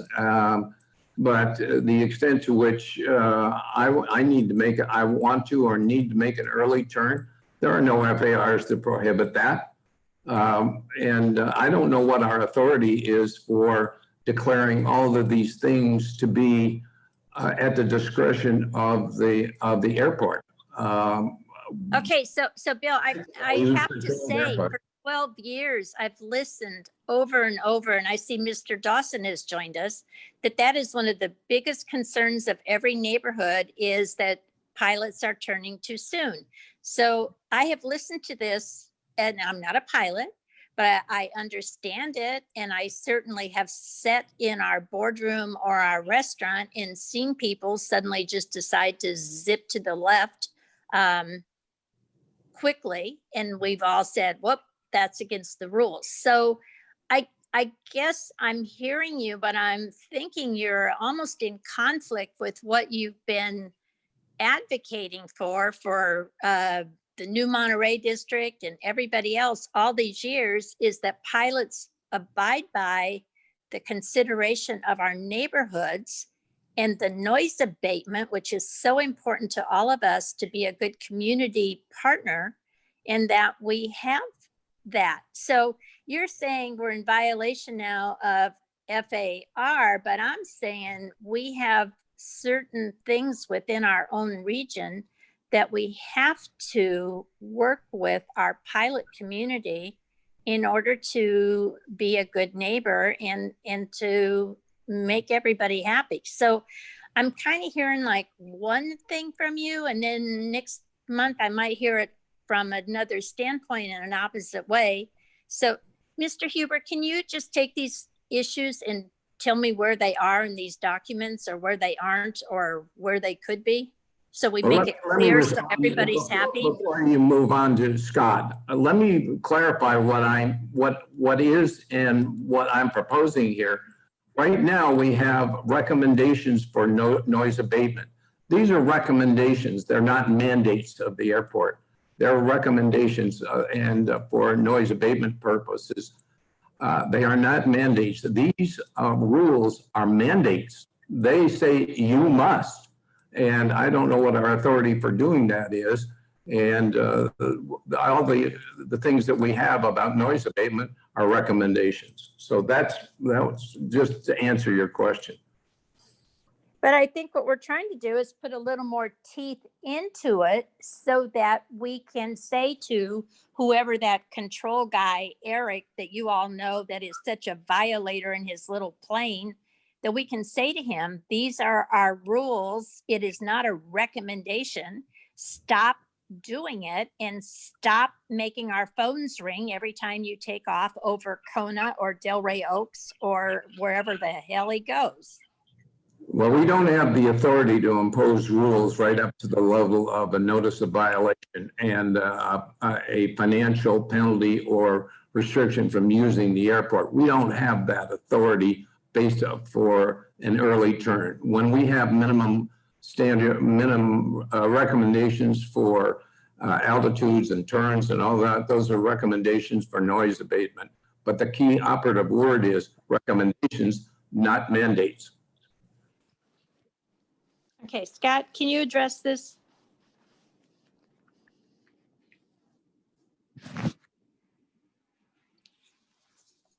Sure. So what I believe Director Sabo, and I'll use his example. Let's see, on back taxing.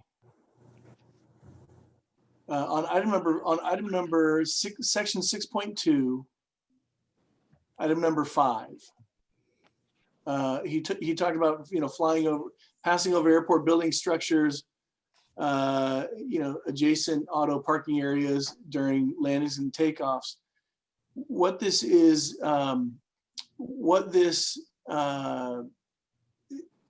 these regulations, it specifically incorporates at the beginning under 6.2a. It says, unless contrary to FAA regulations, the district shall have the authority to designate or restrict the use of runways at the airport. And that gives the ability so that if during a certain period of time or during some whether there's construction or whether there's some reason to have some restriction on those 9 items, that the airport can issue a directive or a NOTAM if necessary regarding student pilot training or training flights or experimental flights. Normally there wouldn't be that, but the airport would have the ability to issue a designation or a restriction under those categories. Director Sabo was talking about when and he is correct. This section 6.1 and 6.2 came from, I pulled this language from the Oakland airport. And so this language does reference, and I believe Oakland, although I don't have personal knowledge of this, but I believe they have a 24-hour tower. So what he's referring to is if someone takes off and they want to, and they believe they need to do an early turnout for some reason, if the tower is closed, they would need to be communicating either on the open radio, on a unicom, which all of the other pilots would then be listening into, or they would need to communicate with with NorCal approach or departure. What he's saying is during the period of time when the tower is closed, that if someone were to do an early turnout and go over some of those buildings, that would be a technical violation of this section. That's what he's referring to. And right now, if I'm correct, every time someone does it, we all go, shame on them. They're not supposed to do that because that is our recommendation. We're just trying to put more teeth into it by putting it into this document as a rule and regulation. Is that correct? Mostly, yes. What there is an overarching principle, and it is at the beginning of where you see at 6.2a where it says unless contrary to FAA regulations. There is a regulation that allows pilots to deviate from any rule provided they believe it is in the interest of safety. So if a pilot is taking off, and I'll use an example that happens quite frequently. If a pilot is taking off and they see clouds ahead and they're flying VFR on a under visual flight rules, if they see clouds ahead, they have to avoid those clouds, and they have to have a certain separation from those clouds. So despite the fact that there's a rule there, the FAA regulation that allows them to deviate from a standard would supersede this and would control, because it's one of safety. It's already baked into the FAA regulations.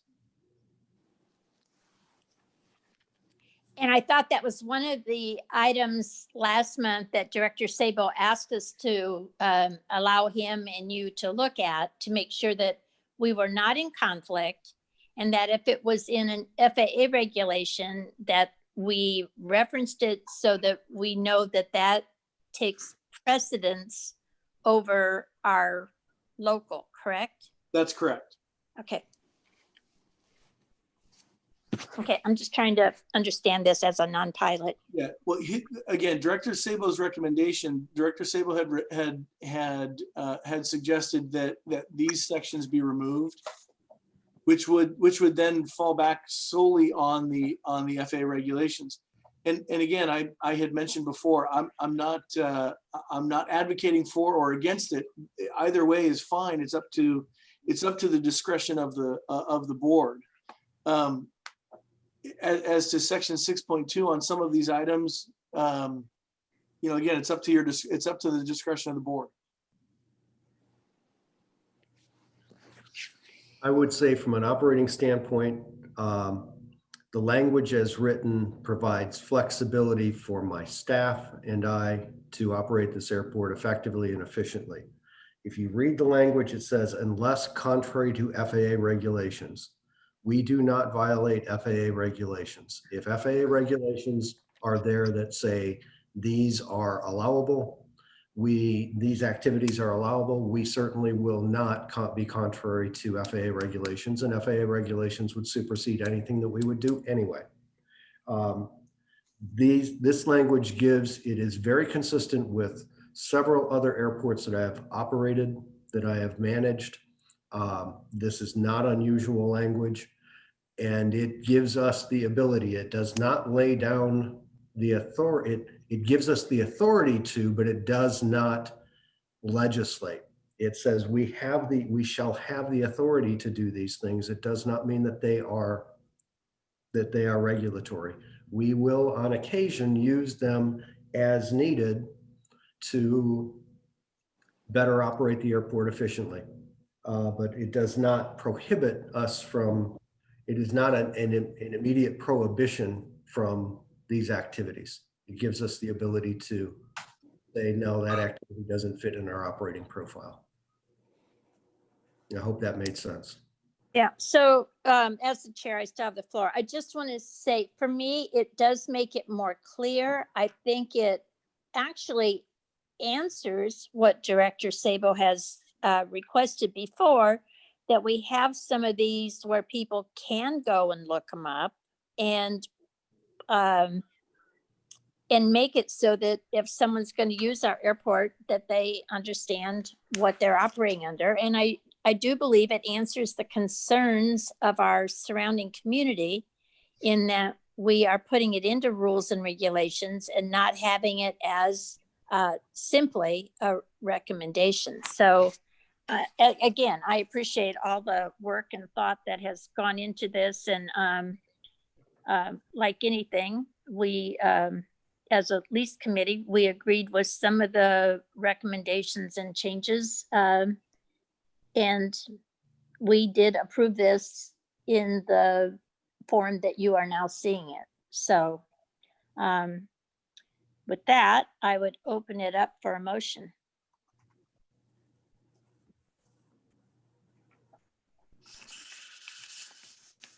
Madam Chair, are we taking these one item at a time? In other words, are you asking for a motion right now on 1788? Correct. That is a separate resolution. Okay, I move that we approve resolution 1788. Madam Chair, I would note you do have a hand raised from Mr. Dawson.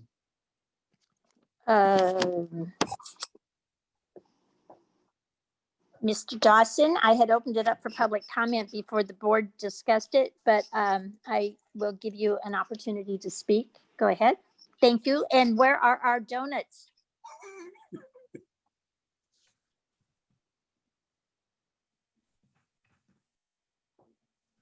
I think you're muted, Mike. Yeah. Am I still muted? No, now you're good. Okay. I just had a quick suggestion. The Brown Act difficulty that Mr. Huber brought up could be solved if you had these appeals in closed session. You do that all the time anyway. And so I think that's, that makes that objection moot. Thank you.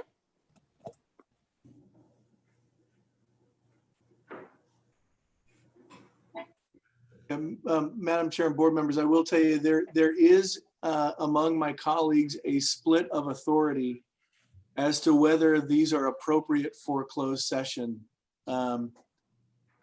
There are several who believe it's okay, and there are some who believe it's not okay. There's no question that you can deliberate in closed session. That is pretty well settled that it's okay. The question is whether you can have the appeal itself in closed session.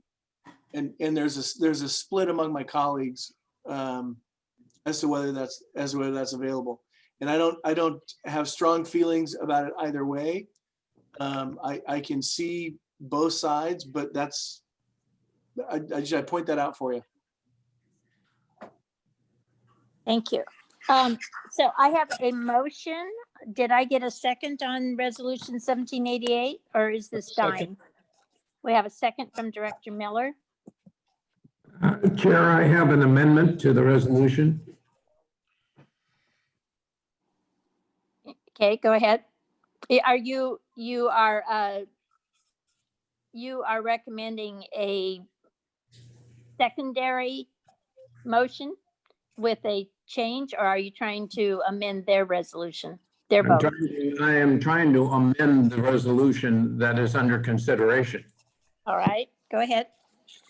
And that is to, on your section 10.3, paragraph 12, that happens to be on page 54, that we add, the ad hoc board committee will consider the appellant's documents and evidence and prepare a recommendation for a final hearing by the board of directors. And further, that all the other references to committee in that 10.3 be stricken.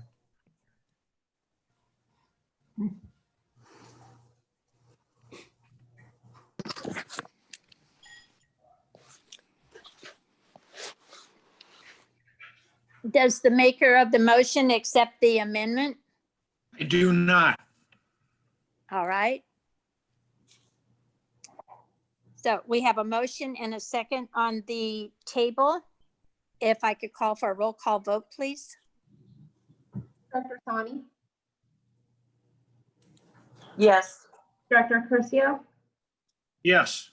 Director Sabo, No. Director Miller, Yes. Chair Leffel. Yes, thank you.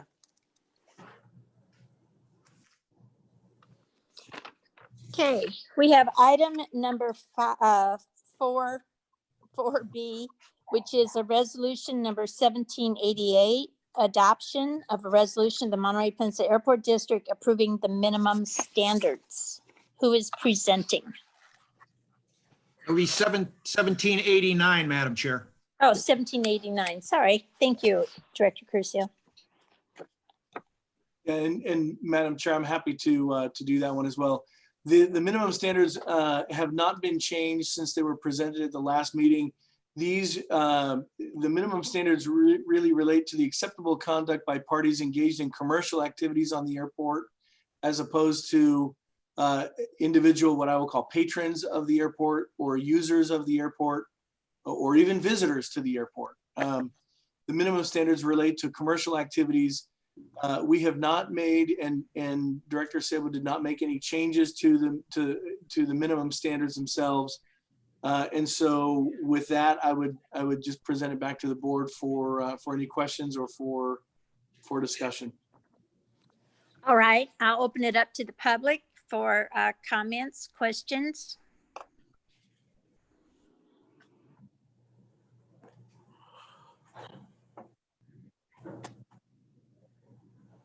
I see no hands raised. I'm going to bring it back to the board. Director Sani, can I start with you, please? Thank you. No questions. Director Sabo, No questions. Director Miller, Yes, we also took some time at least to look these over again, and we recommend approval as written. thank you. Director Curcio, No questions. and I had none. Thank you for getting all of these completed. And I will open it up for a motion on resolution number 1789. So moved. Do we have a Second. second? Second. Director Curcio seconds, Director Sani motioned. If we could have a roll call, please. Amanda? Director Sani, Yes. Director Curcio, Yes. Director Sabo, Yes. Director Miller, Yes. Chair Leffel. Yes, thank you. Okay, Madam Chair, can we take 5? yes, we could. It is 11:02. Shall we be back at 11:10? Perfect.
back into business.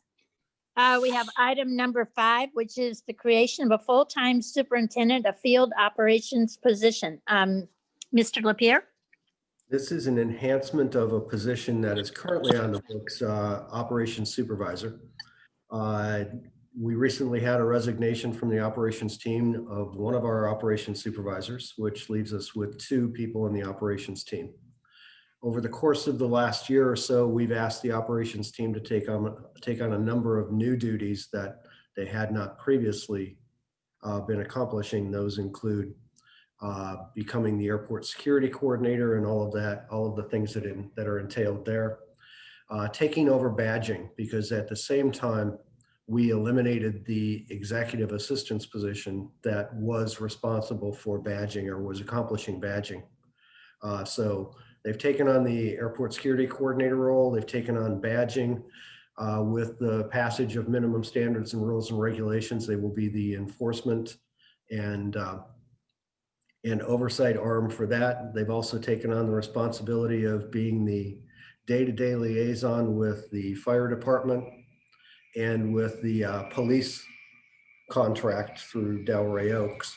So we've asked them to do a number of new things that were not in their portfolio previously. One of the things that we've noticed is that operations and maintenance need to be better coordinated on a day-to-day basis on what they do. And that's the easiest way to explain that is when operations does airfield inspections or does their inspections on the airport, they note certain deficiencies if they find them, and coordinating that effort with the effort of maintenance, who would then be responsible to repair those deficiencies or resolve those deficiencies. We seem to be a little lacking there. So what we've created is, and what I ask today is that we enhance the operations supervisor's position that was recently vacated to a position that we've entitled Superintendent of Field Operations. That position would be responsible for everything that would be responsible to accomplish everything that a normal operations team member would accomplish, but would also be the coordinator and the oversight to ensure that there's efficient and cohesive relationships and responsibilities between the operations team and the maintenance team. This is previously being, in the past several months, this has been accomplished by Chris Morello. I'm asking Chris to do a few too many things, and this would provide her with the support that she needs to be able to continue to accomplish what we are trying to accomplish in the operations team and also in maintenance and the coordination thereof. So this position would report directly to Chris. There would be no changes in the reporting structure. In terms of our fiscal impact, this position would be an elevated position, so it would require a greater salary because the responsibilities are there. We look at this position in a range of, I believe it's 94,000 to 105,000. I think I'm correct there, correct, Chris? Is that correct? 95 to 110. 95 to 110, okay. And we believe that the starting salary, in order to find a qualified individual to accomplish this position, should be set at $96,000. That being said, that would equate to an additional $36,000 per year in salary, the difference between this new position and the one that we're trying to enhance, the operations supervisor. With that, I'm happy to answer any questions. All right, I'm going to open it up to the public. Any comments, questions? Seeing none, I'm going to close the public comment and bring it back to the board. May I start with you, Director Curcio? Sure. Thanks, Madam Chair. Well, the finance department went over this in great length during our finance committee meeting. It makes a lot of sense to us. The fact that we have now passed our minimum standards and rules and regulations. Compliance is of the essence, and we are recommending as the finance committee that this board accept staff recommendation and move forward in creating this position. Thank you. Director Miller? Thank you. Yeah, I had an opportunity to review it. The only thing I would add to what staff reported, this is an exempt position, so it's not subject to overtime, correct? That is correct. Yeah, it makes a lot of sense, and I that it will be make our operation work smoother.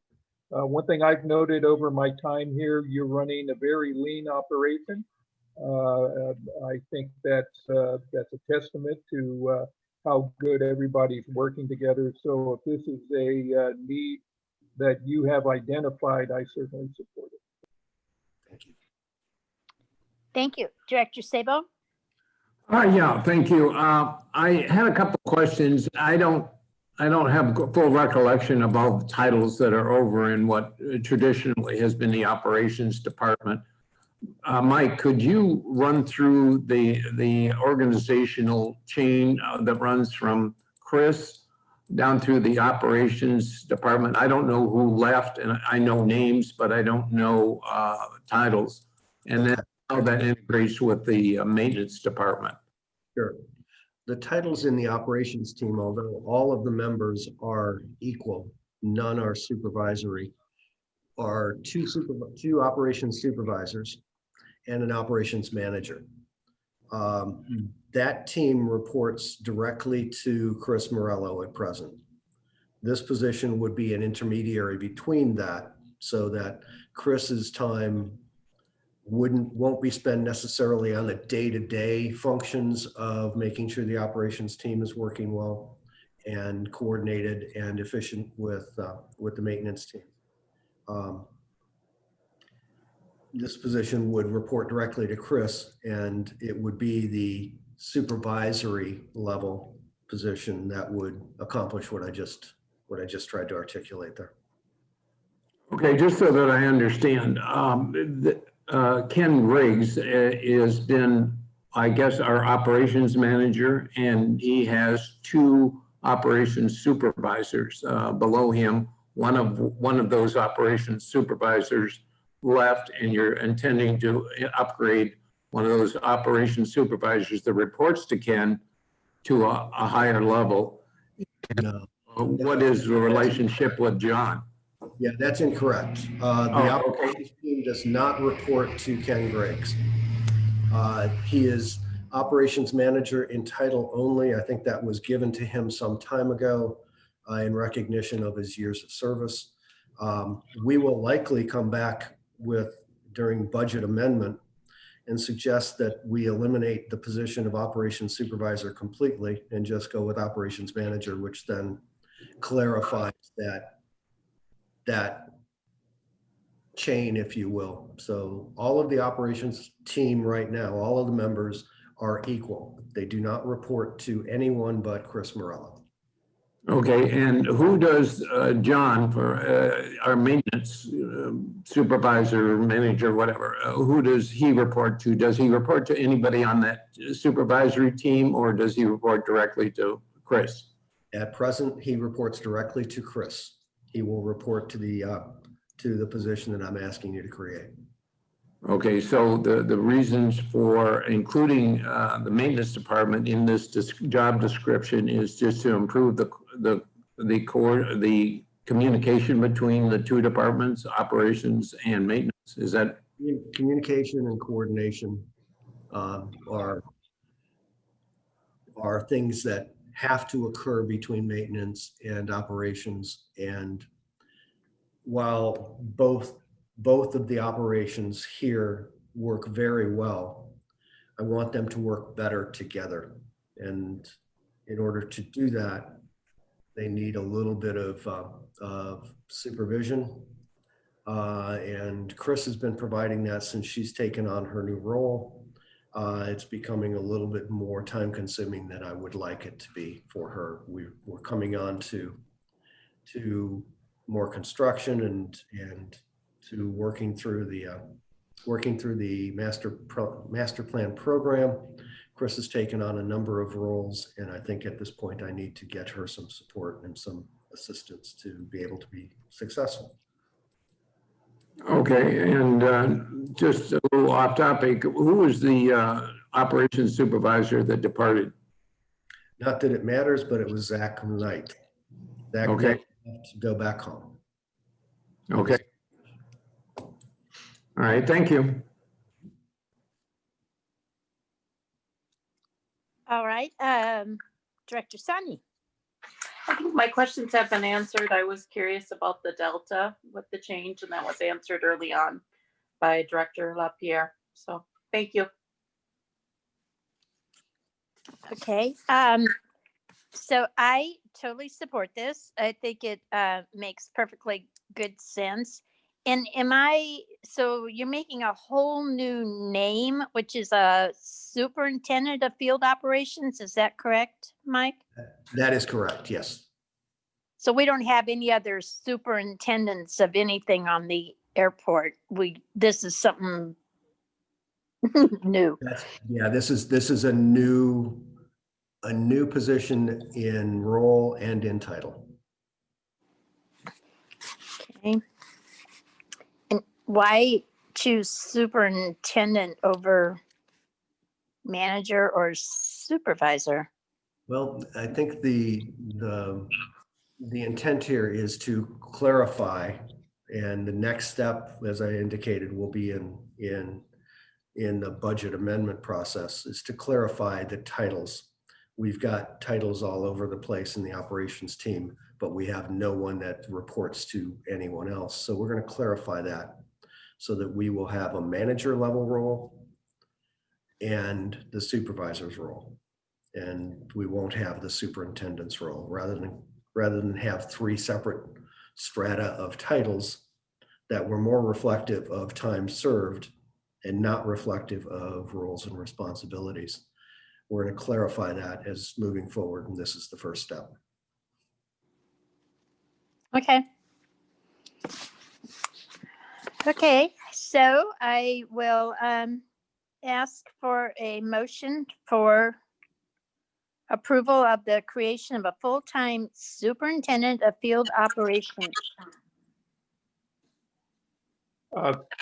Director Miller,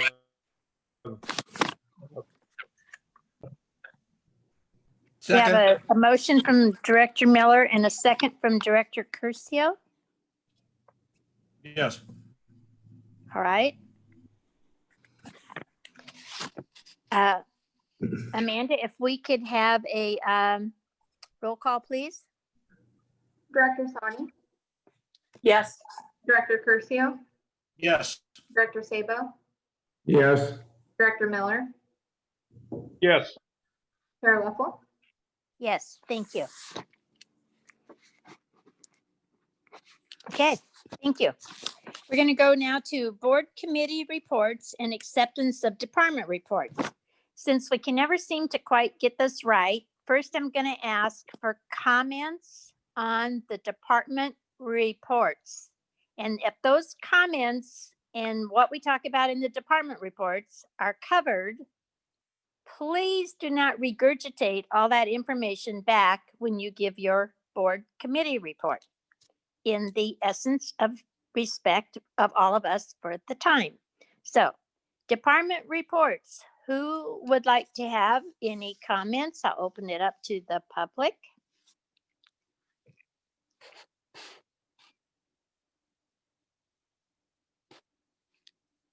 Okay, I see none. I'll open it up to the board. Director Sonny, if I could start with you on the department reports. Did you have any questions, concerns, comments? I don't. Okay. Director Sabo. I do have one comment on the operations report regarding the noise reports.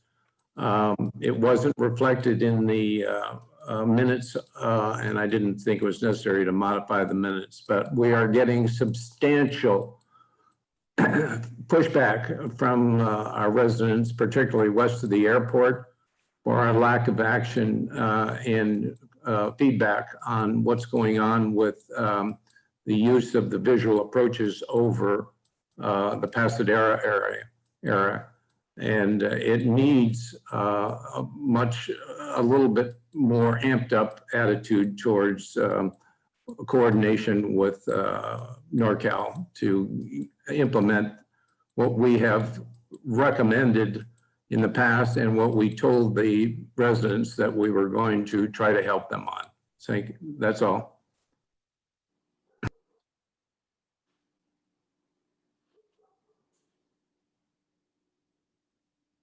Okay, Director Miller. Thank you. Yeah, I had some questions on the noise complaints. Noise complaint number 2 caught my attention when it was so long. Mike, do you know if we recontacted the person? Well, also it said this happened at 6:15. I believe it's when, yeah, it happened at 6:15 and our tower was closed that early now. And secondly, once we sort of identified this as a military aircraft, which we have very little control over, did we ever get back in touch with the complaining person and let them know that? We recontact to let them know what we have found when we do our research. So yes, this was an unusual one. Our tower's closing early at 4 o'clock because of staffing issues and COVID related matters. So this occurred after tower hours and it occurred about dark. And it was determined to be a military aircraft, or it had. They're not tracked on FlightAware. They're not tracked on any software that is accessible to us or the general public for obvious reasons. So, but we do know that it was a military aircraft. It doesn't sound like they landed. They just did a flyover or a touch and go. Do we know what type of aircraft it was? They identify. Yeah, don't know either. Identified it. I will assume based on how loud the aircraft was, it was a fighter of some nature, either an F-16 or an F-14, depending on what base it came out of. We see some of both. Most of the time when this occurs, it's an operation out of China Lake, but we don't know that for sure. Okay, thank you for recontacting. Hopefully we can. Director Curcio. No questions. All right, and I had no questions. So now we will go to, and I'm closing the department report portion of this. So we're going to go to the board committee reports, budget and finance. Gary? Sure. Thanks, Madam Chair. I can start this off, and then if you want to fill in the blanks, that would be great. Things continue to go as well as can be expected under the conditions that we're operating under, and that's a good thing. The number of flights are up from budget, 50 flights up from budget. Emplanements were 7,900. The combined revenues were budgeted at 304, almost 305,000, came in at 503,663. Our non-aviation income is higher from budget, and again, all trending very, very well. The operating loss was 110.3 for October, which is 245.8K lower than budgeted, loss of 356. Again, all good news. Our accounts receivable are really in excellent shape, and we're actually going to be receiving some additional money from Hertz Rent-A-Car that have offered to provide that to us, and the Finance Committee Director, Mr. Burkholz, to move forward with that. So all in all, it's a good report for today's world. And we don't have a CARES report because we didn't file CARES for that month. So that's what I have. And Madam Chair, if you want to fill in the blanks, please do. The only thing I would add is that really the only reason we showed a loss is because the staff chose not to file for CARES Act reimbursement for October. Had they filed, we would be in the positive for that month. But anyway, good report. And I think we were very pleased with the numbers and with how everything is moving forward. I will open it up to the public. Any questions on this?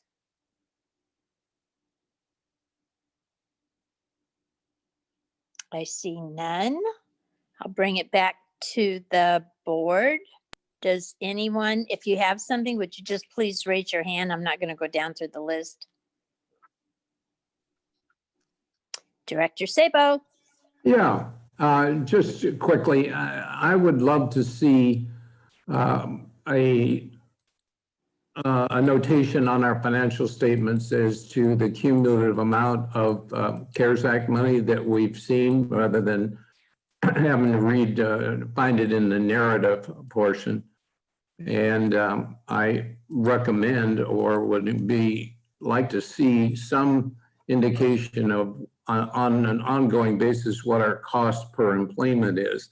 That's a metric that allows that the airlines look at for adding flights or starting service here. And I think it's an important metric for the board to at least be aware of.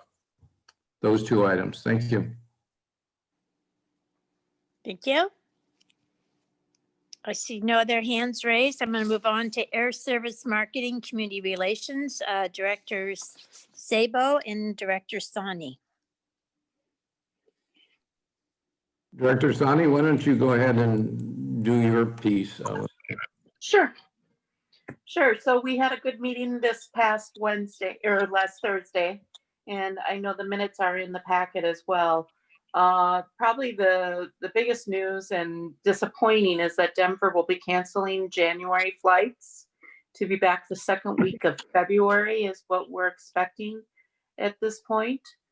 That obviously impacts, ability for people to travel and things like that. So we had quite a few questions with Director La Pier about just, what that's about and how long the impact will be. Really, it seems to be a matter of COVID and the impacts with COVID handling. And then Dallas Fort Worth is also going to stay at one flight per month or per day right now. So we had hoped that they would add a second flight, but that's not looking like that's going to happen. The good news is Seattle is on track for February, and right now it's February 11th is the date for that launch. And we reviewed marketing that's going out both digitally, and then we also discussed what's being shown on KSBW and TV currently, which I got to see this weekend watching football again. So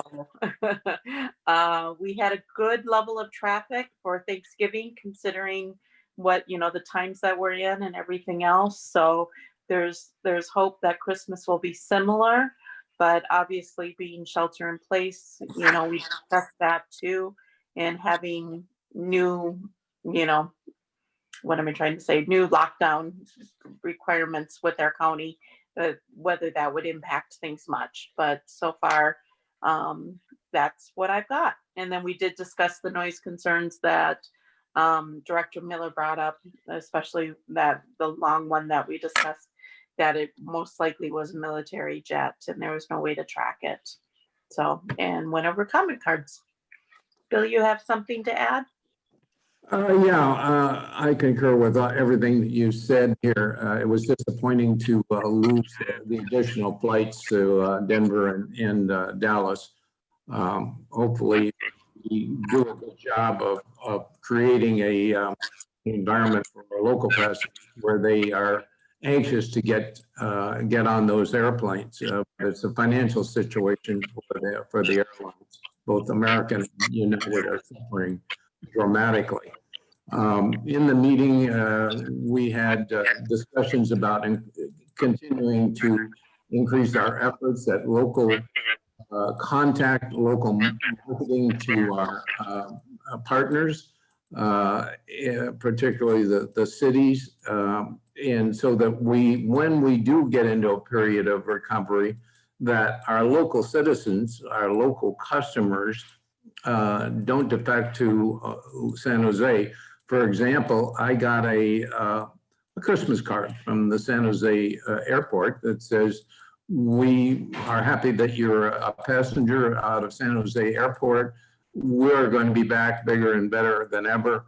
And that went out directly to me. So our competitors are doing things to keep their base vital. And finally, there was discussion again, like I mentioned before, about amping up our inquiries with NorCal. It's been 3 months since we met with the representatives from Pasadena, and it's taken them a long time to even respond to our emails. So we need to keep that effort up to keep good relations with the neighbors. So that's all I have.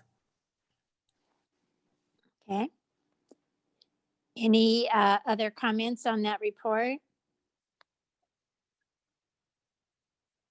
Thank you. I'm going to open up air property development and lease. Do we have any comments from the public?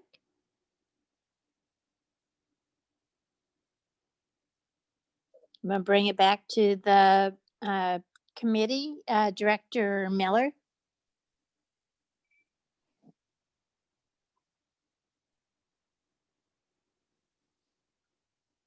This month's meeting was spent discussing the improvements to the Jet Center and to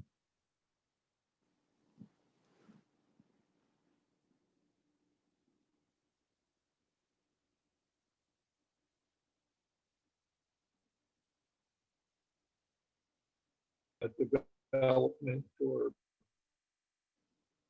proposals. in Carl, this, you're kind of current climate. drifting. You're drifting in and out.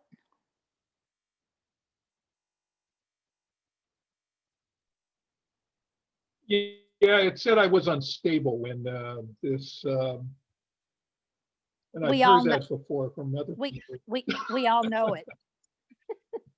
Yeah, I've heard it before from many, but can you hear me okay now? Yes. Okay, so basically, almost all of our meeting was spent discussing the changes to the Jet Center and the rules and regs, stuff that we've already discussed today. And not a lot of proposals or people coming to the airport now with projects that they would like to move forward on. So not a lot to report.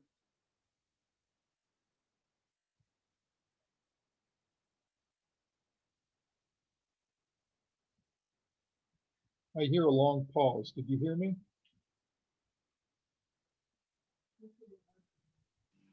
Okay. You were heard. I think Mary Ann's maybe lost now or dropped.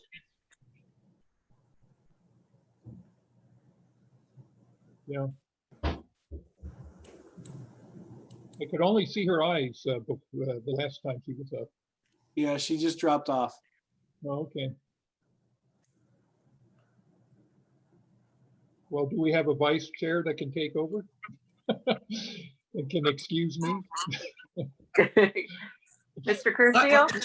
Yeah, I can do that. Marianne will come back on. It'll just, we can, in the essence of saving time, did we have any questions from the public on, or did we started with them, right? We already asked for public comment on this.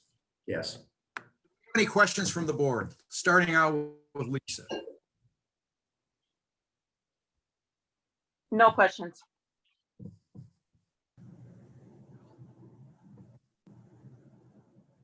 Any questions for Carl?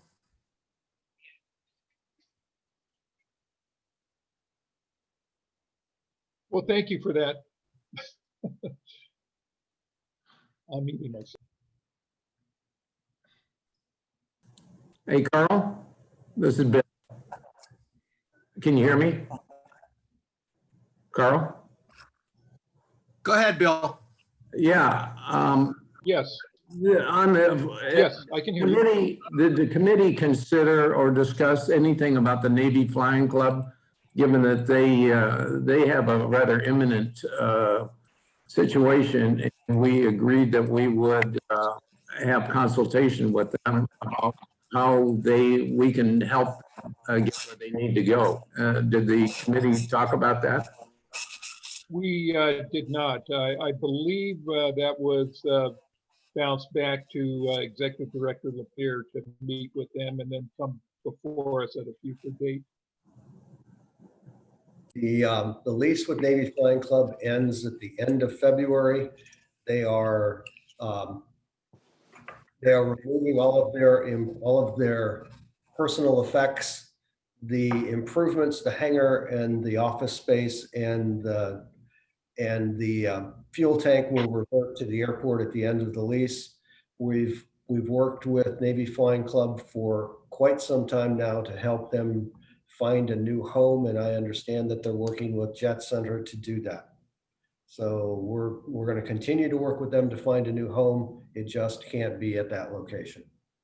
So are they going to be, is the Navy Flying Club going to be evicted from that property come end of January? Their lease expired a year ago, so are they going to be evicted? Their lease expires at the end of February 2021, and yes, they are being asked to leave. Okay. That's part of the project that you're aware of in terms of the general aviation area development. Once that Well, if I could, it's possible they could come back, but not during construction. If I could just clarify that they're not being evicted. Correct. The lease has run its course and it is not being renewed. There is a big difference under the law. Okay.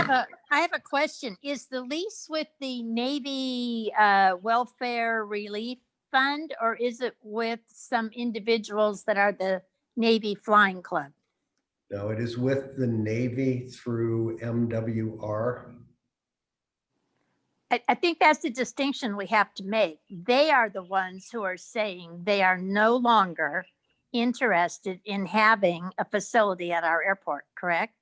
The Navy itself has said they are no longer interested in having a Navy Flying Club. They Right. have eliminated that. They've decided that I think there were 2 in the country. Ours was 1, and they've now eliminated all of them.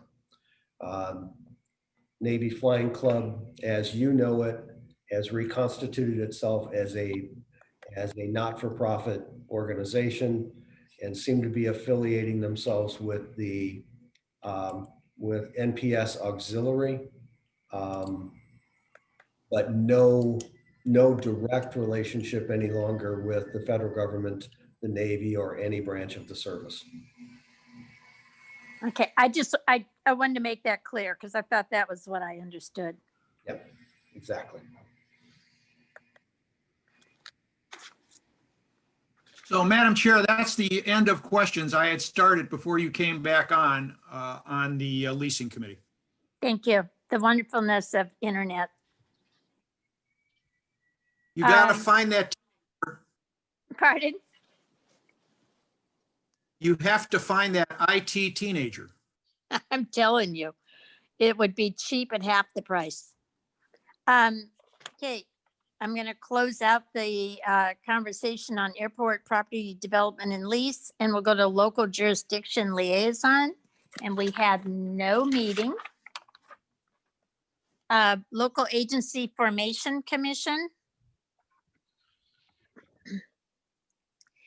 We did meet, and the two major topic of conversations. One is the dissolution of FORA, which has still not completed with LAFCO, partly because the county is having, I understand, a rather rough time trying to determine what funds the monies went into, who's got what, and what their obligation is on that, because the county is the fiscal agent now in the dissolution.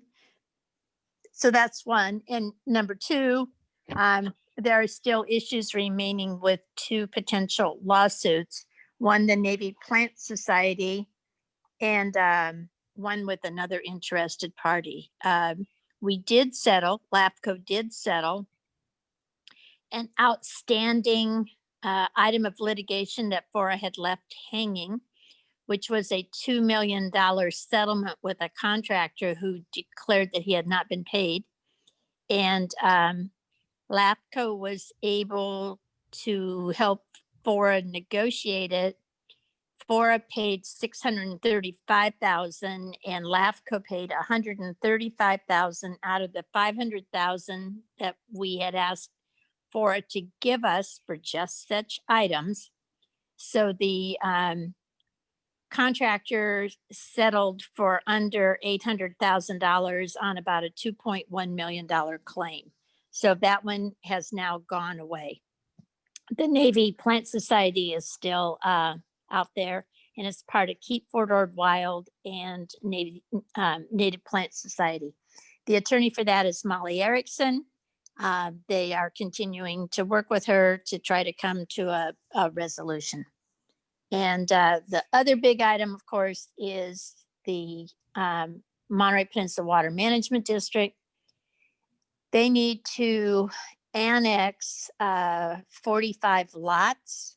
That would make those lots confirm that they are now within the water management district because they are serviced by Cal-Am, but they're outside of the district.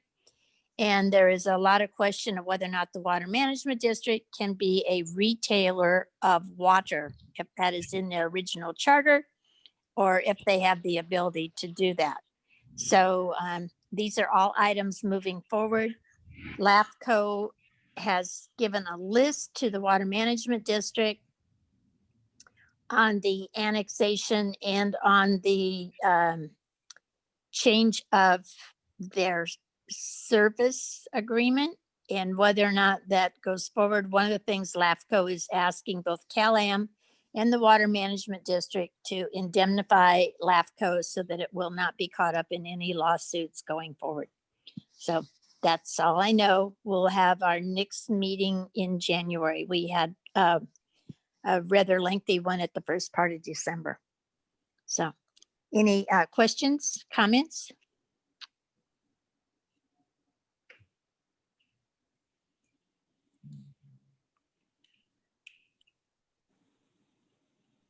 Okay. I'll move us on to the Regional Taxi Authority. No meeting? No report, no meeting. Transportation Agency for Monterey County, Director Sabo. I wanted to correct something that I said at the last briefing to the board on TAMC was regarding Director Miller's query about $20 million grant from Caltrans. That I indicated that it was for work on Highway 101. It was not. It was for the Castro interchange at Highway 156. So I just wanted to correct that. I misspoke. At the most recent TAMC meeting, there wasn't anything that involved directly or indirectly to what the airport. They spent a significant amount of time honoring Will Monning, who has done one term as a state representative and 2 terms as a state senator. And he was very influential in sponsoring bills that were important to TAMC regarding the Castroville interchange and acquiring some additional Caltrans money. They also approved an expenditure in conjunction with MST to start demolition of some buildings over there on Old Fort Ord, the unsightly buildings. Some of them are owned by MST, some of them are owned by TAMC, and money has been set aside to bring those buildings down, and they're working in conjunction with MST, who I think has a little bit more capability to manage that demolition project. Other than that, they will be electing new officers for the chair position and others at the next meeting in January. That's all I have. Any questions from the public? Any comments?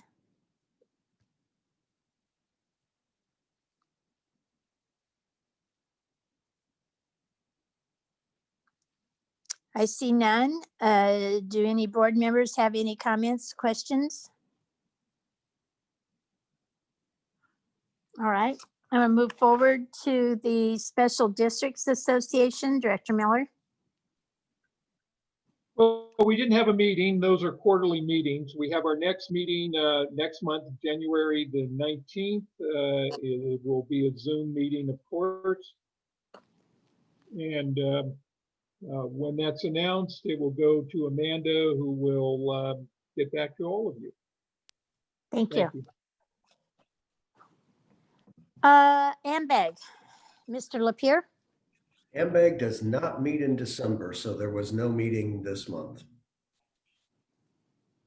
Okay, and don't you normally have your November meeting right after our board meeting? Did you? We had it before the November meeting, and I reported on that. Okay, thank you.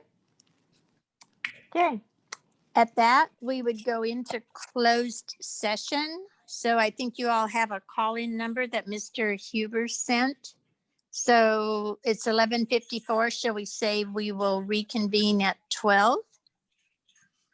Do you want 12:05 so you have a chance to get a little bite to eat or take a pit stop? Well, 12:05. That's great. Thank you.